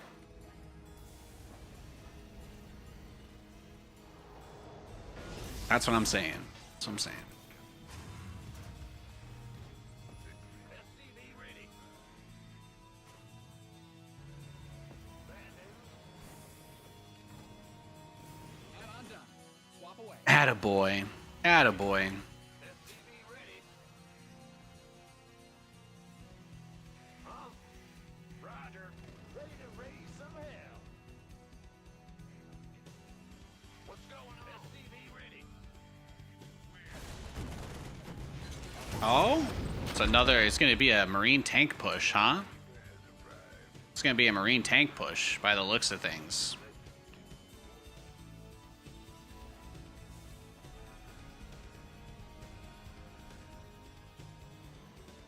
I just gotta just send it, right? This is gonna be ugly. But he's going for like he's bringing SCVs for a tank push, so. Yeah, see? Look at this guy.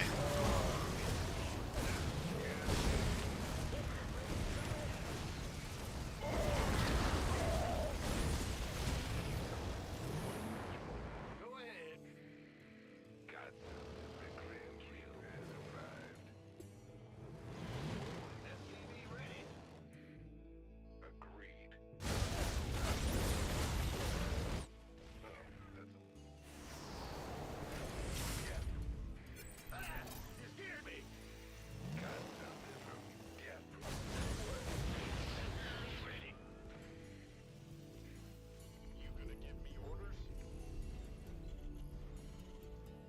Funny game so far, huh?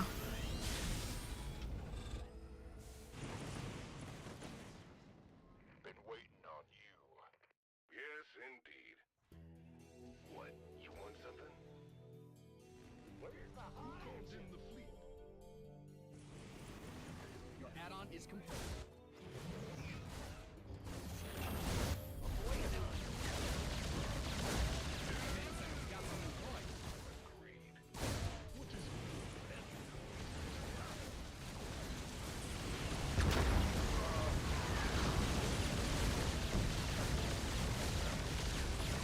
Oh, he's making his own BC. I love it. I love it.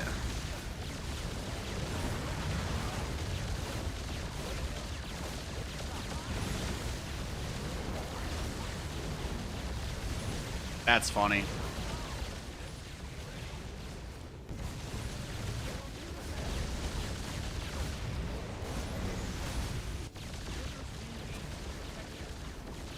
I mean, what are you gonna do, right?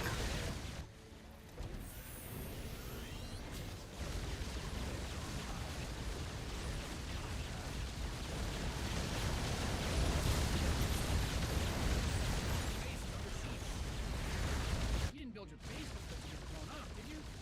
Yeah, but I'm gonna build another battlecruiser, so it doesn't matter. He's already boned. He's already boned. It doesn't matter because I have another BC building and he doesn't. So there's nothing he can do.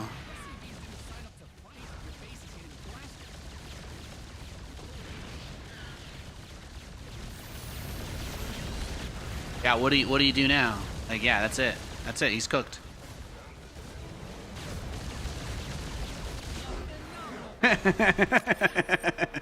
Yeah, nice try, I guess. You tried to battle cruise the battle cruiser, man? You kidding me? You tried to battle cruise the battle cruiser, man?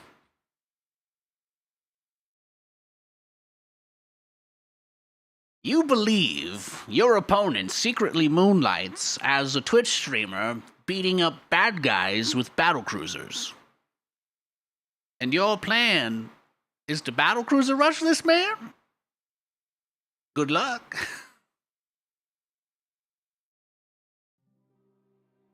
Beautiful. Ah, he was hoping to outcruise me. I know. Even Tom Cruise can't outcruise me. Do you feel in charge? Yes. That's the energy I need you to bring. That's the energy I need you to bring, guys. That's the energy I need. It's a big deal. It's a really big deal.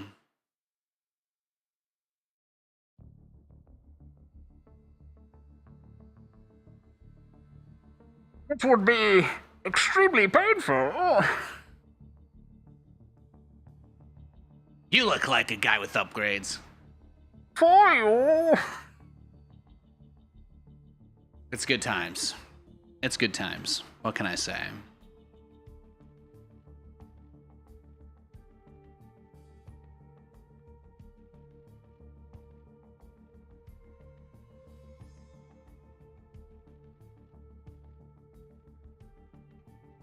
Ah, good times.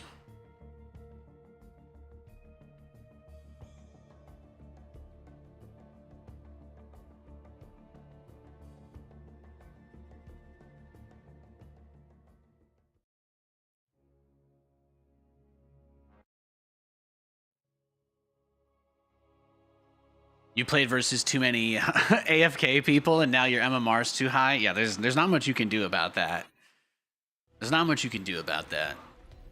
Unfortunately, the StarCraft 2 ladder is like completely unregulated industry where they can like put whatever metals and stuff they want as filler in your food.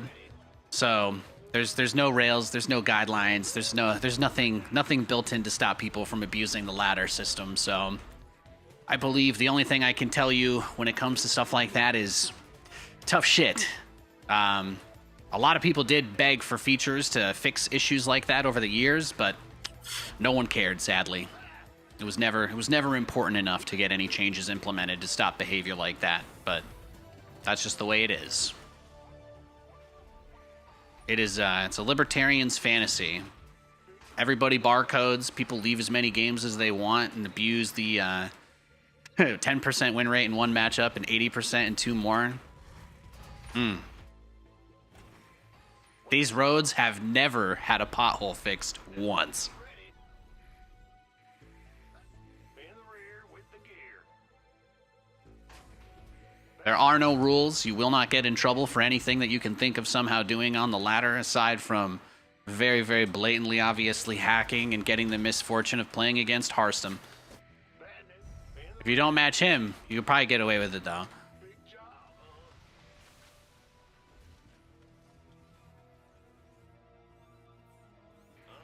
SCV ready. Oh, yeah, he's nuts. Squirrels must love you, because you're nuts. What do you even do with this? What do you even do with this? That's his second hatchery, so it doesn't stop my wall. His pool is not that early either.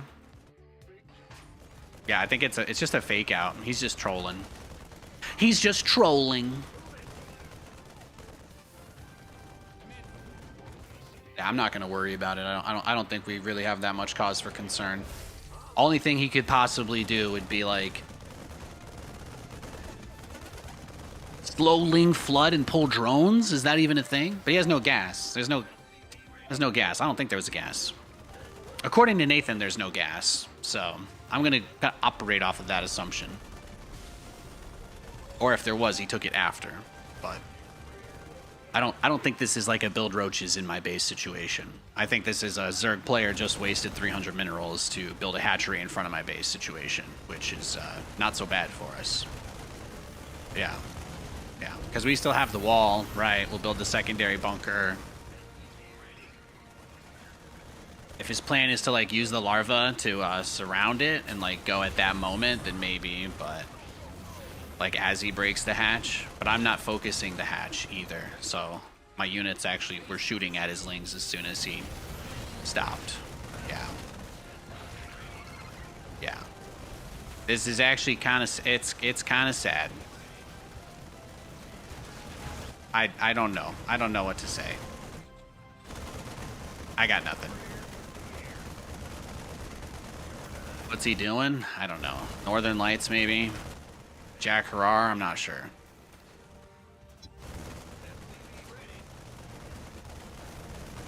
Are you not entertained? Yeah, seriously. Guys, I'm beating people that try to blind counter my BCs. I'm beating people that try to counter BC, rush me. All right, I'm going up against the cheese. Do you hear me complaining about playing against a cheese? No, I'm having fun with it. I'm having fun with it. We're having a good time. Until I lose, of course. And then I'll scream louder than Majin Buu, ripping a hole in the space-time continuum to escape the hyperbolic time chamber. But until such a moment as that arrives, it's good vibes. Just don't have Piccolo blow up the door and we'll be okay. Everything will be fine.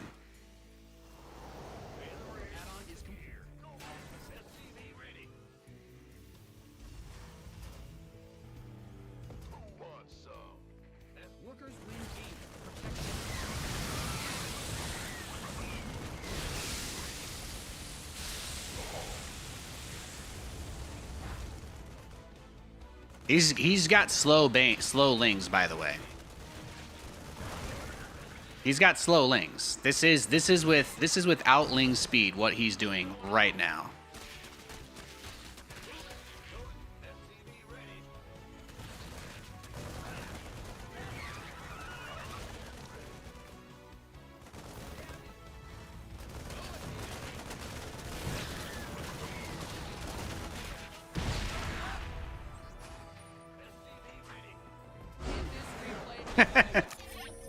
There it is. There it is, guys. You bet money there's Muta behind this? No, you can't afford Mutas. My brother over here went Bane Bust without Ling Speed. Bane Bust with no Ling Speed. There's not really a lot to say there. Okay? I'm going to play one or two more games tonight, guys. Thank you so much for hanging out with me. I'm just going to freshen up real quick, powder my nose, and we'll be back at it. I hope you enjoyed the last couple of games. Thanks for hanging out. You're watching Twitch/Nathanias.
All right, we back. What's up, gamers? How you doing?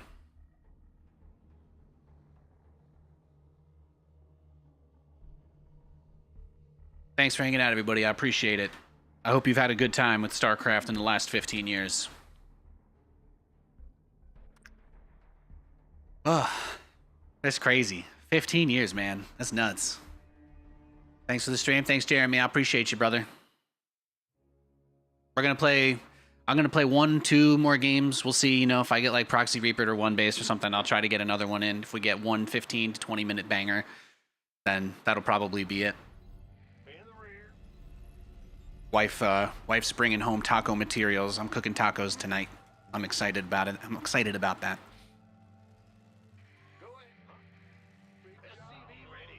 There's been a heat wave. I think it's been hitting a lot of America, so maybe you guys are all used to that at this point. But it's been warm. It's been toasty. It's supposed to be nice and chilly and rainy and stuff here all the time, but it's been hot. It's been hot.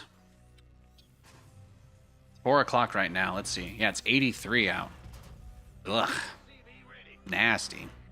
I guess 83 is not. It was like 90 yesterday, so it's not as bad, but. I prefer when the temperature is in the 60s, you know. I prefer that. Really, in Celsius, any temperature in the teens will do. What happened with the slow Ling guy? Yeah, he did a Bane bust without Ling speed. He lost. If you're curious as to what happened, slow Zerglings died. That's why you get Ling speed. I guess he thought that just enough Banelings to break a bunker would be enough. Unfortunately, I made a second bunker because, you know, the implication of him building a hatchery inside my fucking base. What else was I supposed to do? Not build a second bunker? No. When a guy tries to stab me on the sidewalk and I get away from him, I never turn around and make sure he's not still following me. Oh yeah, I just go back to how life was before someone tried to shank me on the sidewalk, right? That's what you guys all do. No, I was cautious. I was cautious. Big job, huh? Bad news? Sure thing. When a man builds a hatchery in your base, it changes your outlook on life.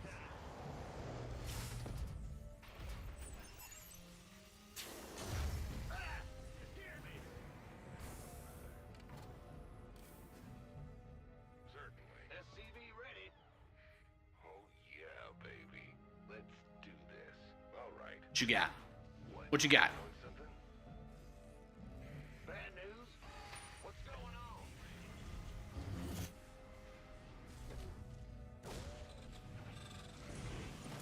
Bad news? What? SCV ready. The Grim Reaper has arrived. Huh? What's it worth? Add-ons finished. SCV ready. Oh,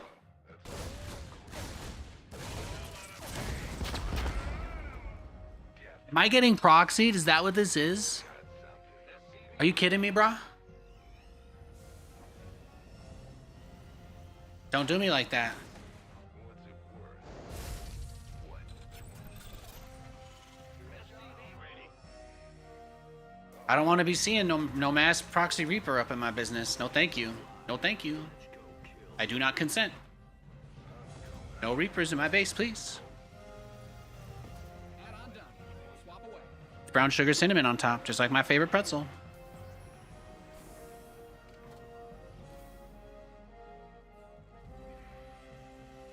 SCV ready. What's going on? Yeah, above. Got a target in mind? No. What's it worth? SCV ready.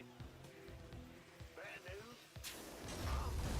The idea is you go for the BCs, right? You go for the BCs, you go for the battle cruisers, and then the next move that comes after the battle cruiser is you make the move to expand, right? You go into the expansions, you start up the command centers. You can usually get the first one while the first battle cruiser is building, because before you build the first BC, because you'll be limited on gas. So, kind of depends on the build that you go for to some degree.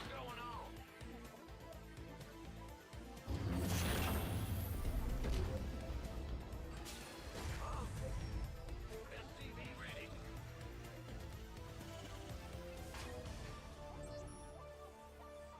Big job, huh? Be the Reaper Man. SCV ready. A taco night, man. What's The science of mass battlecruiser. It's an art that I've perfected. It's an art I've perfected. At no point in my career did I ever see even one pro Terran player try to utilize my tactics or my battlecruiser maneuverings. Your add-on is complete. Even for that odd one-off. Look at this guy. He's already rushed out a bunch of missile turrets. He's already got turrets and Vikings. He didn't even scan until after he had all of this. Dude's a psychopath. Dude is a psychopath. He is so ready. He's like, please, daddy, teleport into my turret Viking setup that I had waiting for you all game long. SCV ready. Yeah, he's ready. Oh, no. He wants to win the game right here. That's what this is. That's what this is about. Don't get it twisted. Don't get it twisted. SCV ready. He knows. He knows. His scan saw the fusion core, but he already had the turrets and the Vikings ready to go. So he was either going to push us or he was ready for the BCs. But either way, he was ready. Yeah, he had a turret. Exactly.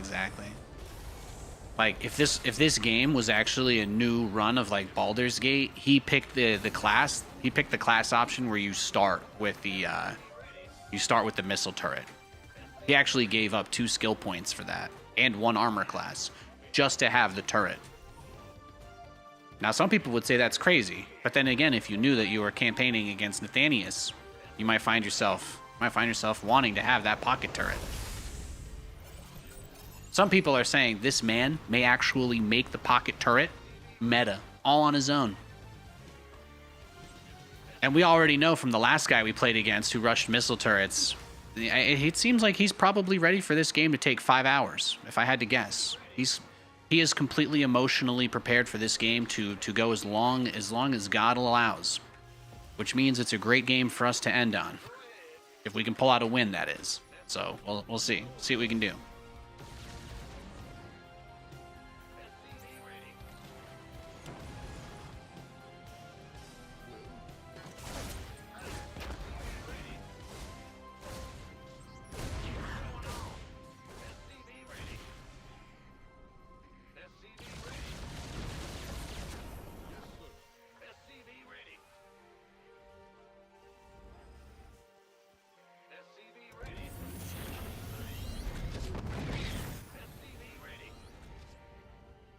This battlecruiser is kind of just trying to see what he's got around the outside. Doesn't look like too much. I was kind of thinking maybe he'd have some edge or peripheral based stuff going on.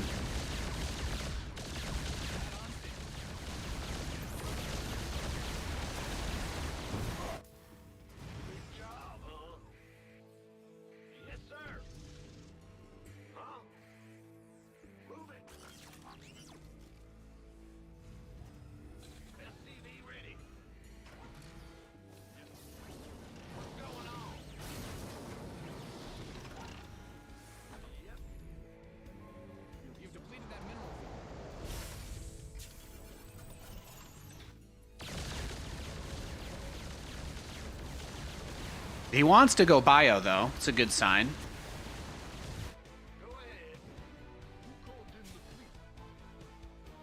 It's important to be able to gauge on some level, you know, what his intentions are.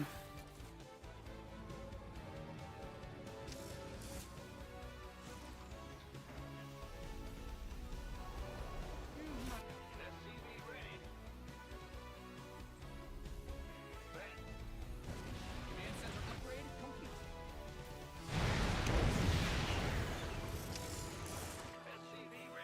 You mined out a mineral field. Good thing you've got more of those, right? Why don't you conveniently fly over my other base now?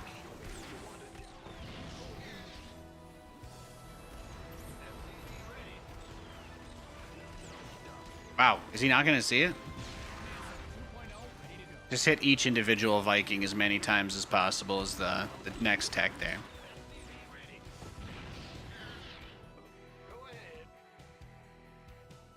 Command center upgrade complete.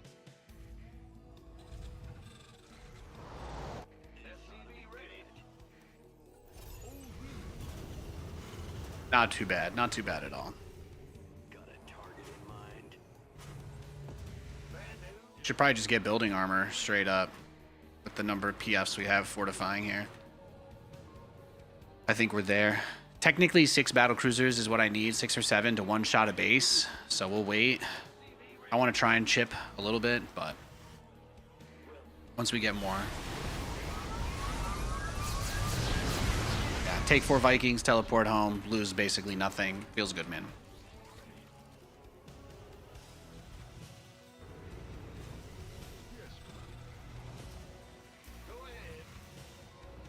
You've depleted that mineral upgrade complete.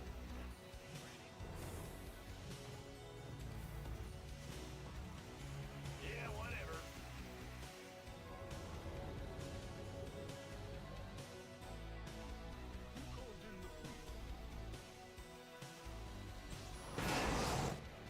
Move it. What's going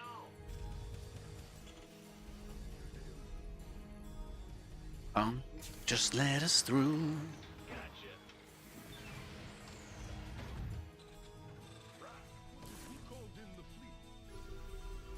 Here we go. We got the magic number. What's he gonna do?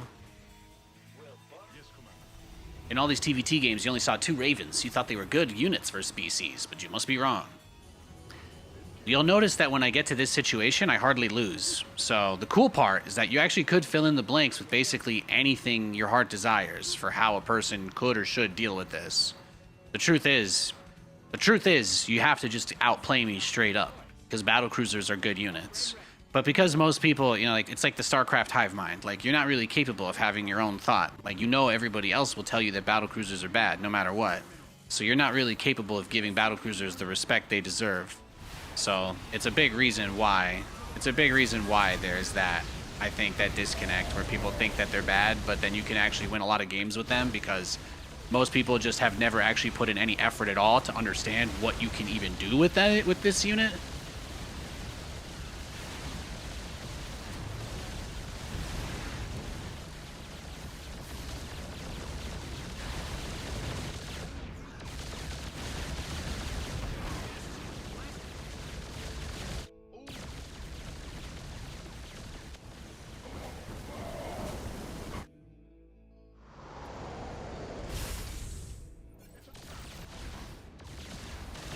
Any advice? You just there's not much to say. Macro better, micro harder, defend the first attack better, do more damage with your first attack.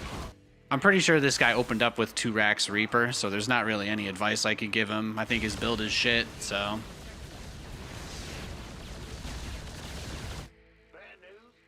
He's gonna try and rationalize away a reason why he lost this game, but the reality is he didn't do a good build. I would not recommend opening 2 racks Reaper in TVT. It's not really meta.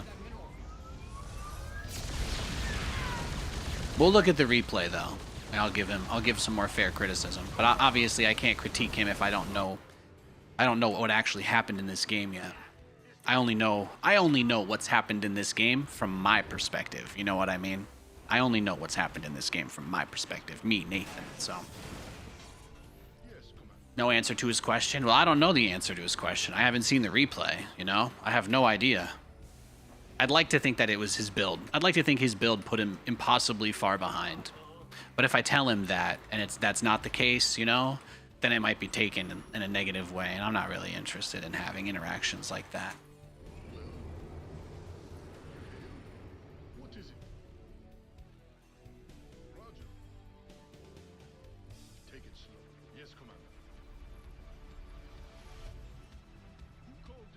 Huh?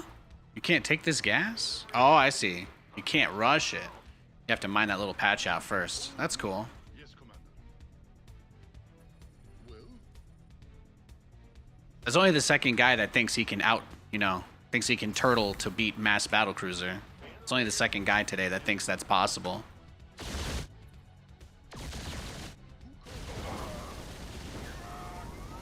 We've exhausted that Vespine guy.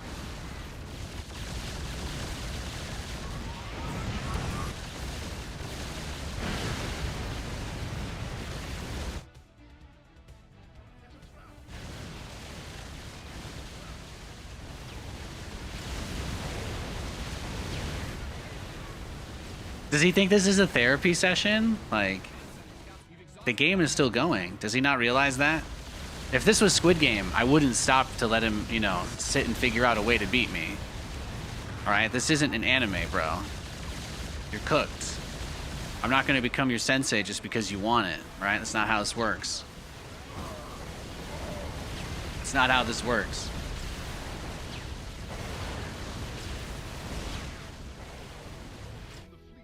And he's still trying so hard.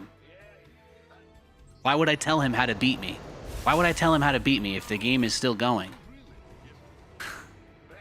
Oh yeah. Oh yeah, there it is. There it is. There's the salt. Yeah, turns out he actually just wanted to win the game and he wanted me to give him a reason to be mad at me. Sound familiar? He wanted me to give him a reason to be upset. Instead, he simply made himself upset. All I had to do was play the game and not respond to his weird question. And he just completely imploded all on his own. That's unfortunate. You thought he was actually curious, but then he crashed out? I mean, he could have said GG first. He could have said, like, hey, can I message you about this after the game is over? Can we look at the replay together? He didn't say that. He didn't say that. He asked me to teach him how to play the game while playing against me and actively building units and trying to do things to win. So, if he really wanted my advice, he would message me after the game and ask to look at the replay. That's what someone who actually cared would do. But he just wants me to say something to make him feel better or make him feel worse so that he can blame me. But I don't play those games. I don't play those games. I just play this game called StarCraft. It's pretty good. It's pretty good.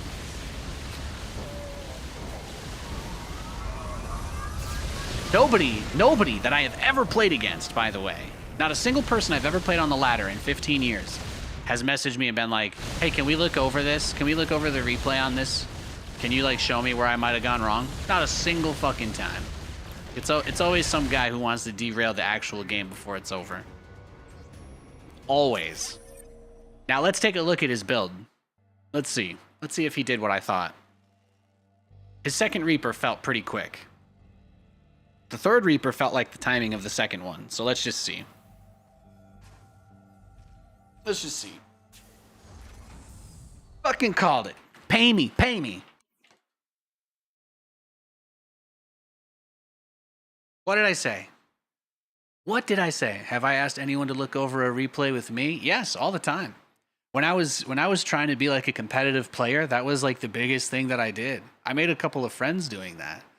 I actually made a lot of friends doing that, especially on the Korean ladder. That was how I actually met most people. People beat up on me a bunch, and I just kept queuing, and they kept playing me, so I asked if I could practice with them. It's also something that I used to do with the NA tournament scene as well. Puck, Nina now, back then, had that name. Was actually one of my first coaches, along with a pro level, maybe an American Protoss player named Tubby the Fat. Those two actually coached me up to, I'd say, mid-high master from Diamond League. So that was after I got Masters the first time. But I got to Master League the first time by going for 2 Port Banshee Rush. So back when I got Master League for the first time, I had never actually done a Command Center first or 1 Barracks expand.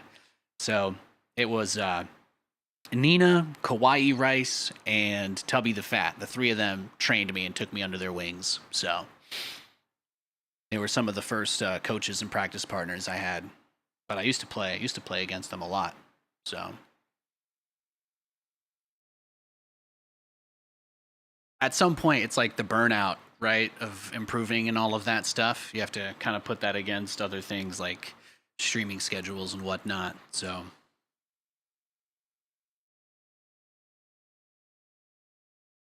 yeah, I would say if he was watching the stream, your build sucks. Don't go 2-Rax Reaper. Don't go 2-Rax Reaper and then complain that your opponent who has a, yeah, I just don't know. I don't know what to say. It's not a great build. No personal attack there. I'm just saying. I don't think that it's a good build. I don't think 2-Rax Reaper is a build that you want to do in TVT. I think if you're going to do 2-Rax Reaper, you should proxy your opponent, and you might as well go all in. If you're gonna do multi-Rax Reaper, you might as well build them on the other side of the map and try to win the game quickly, or proxy 1-Rax, But 2-Rax Reaper inside of your own base is not it's not really a strategy anybody does. And the only time that it's been used recently is in like against Zerg. But you would build it as your wall.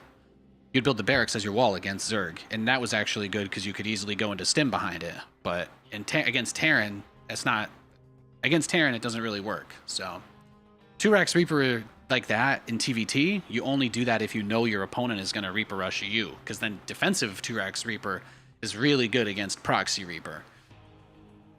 Which is how I know he didn't have the stream open, because if he knew it was me, then he would know there's no universe where I'm out proxy raxing people on my like 5 streams I do a year now. So there's that as well. Price PTSD from losing to proxy 2-Rax on that map. Yeah, so there you go. Either way, to say that you're gonna take a consideration because you're worried about something that doesn't happen and then follow up with that and be like, well, how did I lose to this? Well, it seemed like you were more focused on a different type of game happening. It seemed like he was more focused on a type of game happening that didn't happen. So I'm just gonna leave it there. I want to give a big shout out to everybody tuning in today and just say thank you. I appreciate y'all, and I hope that the rest of your evening goes very well. I'm gonna go make some tacos and hang out with the wife. We're gonna play some video games. Yeah, Yeah, that's about it. That's about it. We're both currently seeking our next opportunities up here in Bellingham, Washington. So I'll be making time to stream and try to have as much fun as I can, I guess, while I have this time, because it's really nice to be able to take time in the middle of the day to come on here and hang out with y'all. So I just want to say that that means a lot to me. I don't expect to be able to stream long term again. I don't know how that becomes possible for me, but I really am happy that I have a bit of time that I can spend with you guys now. So I'm just going to try to make the most of it and be as productive as I possibly can. Productive in the way that I want. But that's all for tonight. So thank you. I'll see y'all around. Probably tomorrow.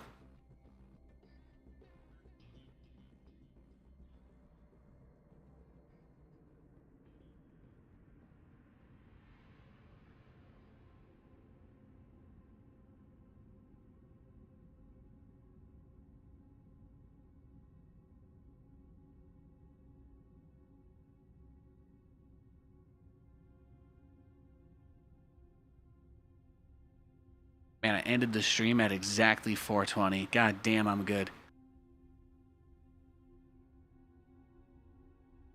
Oh shit, my mic's still on.